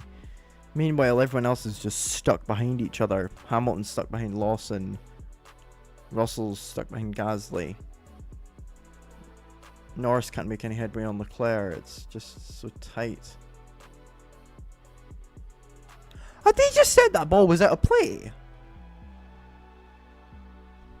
Do not tell me they said that ball was out of play. Anyway, Alpine. Oh my days! Right. I'm going to look at you guys right now. Alpine, because they are finishing 2-3 right now, they are going to move from 9th to 6th in the standings. 9th to 6th. Now, let's just have a little look at what the standings are right now. They're on 16 points, okay? 16 points. Haas are on 46, and they're about to pass them. They are scoring 33 points. 33. Mind-numbingly crazy. Again. They are about to go from 9th to 6th because of one race result. That is crazy. That is mad. Bonkers. Crazy. Right. Get Ugarte off. Get Ugarte off. Rude. Get Eric off. Not Eric. Get Manuel off because he's going to get sent off because he's already fouled about 1,000,000 times. He's already on a yellow, so. Are we taking Rasmus off? No, we're not. Are we? No, we're not. Okay, good. Take Rashford off because he's been okay today, but he's not been great. But anyway, enough about the football. I'm going to check that out. We are watching the Grand Prix. 4 to go, and still George Russell can't make headway on Gasly, and still Hamilton and Perez are just stuck behind Liam Lawson. And there's this mention about how Alpine are basically just scoring mad amount of points.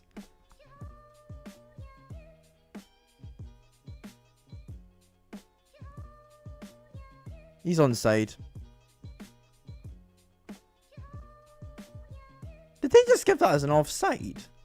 That wasn't an offside. That's ridiculous.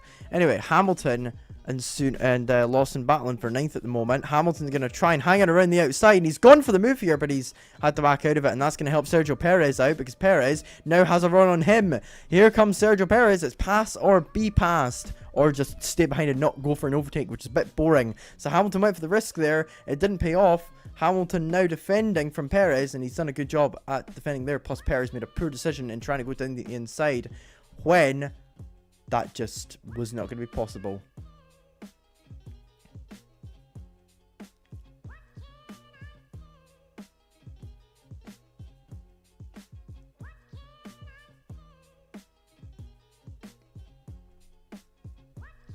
Alonso was suffering out there. He's saying he's finishing the race for the mechanics because, you know, they've done a great job. So, I mean, that's... And he's saying that his back's hurting because of the bouncing. So I think it's something to do with the surface because a few drivers have been struggling a lot with that today. And Lawson and Hamilton right next to each other on the track. They're so close together. And yet Hamilton just cannot get ahead. He just cannot. He's so close, but he's... it's like, for Mercedes fans, this is a form of torture. Just watching their driver just be stuck behind the same driver lap after lap. And he's close again. He nearly hits him. I think he might have actually made a bit of contact with him there.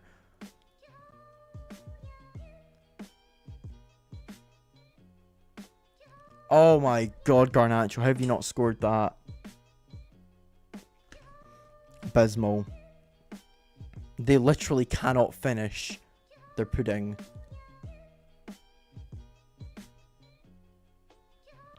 Oh my goodness, that was awful from Garnacho, yeah. 17.7 seconds that his Verstappen has now, with 2 to go. And Verstappen's rightly winning driver of the day, which is absolutely fair. He is having a phenomenal drive. Ocon running second, having a good result as well at the moment.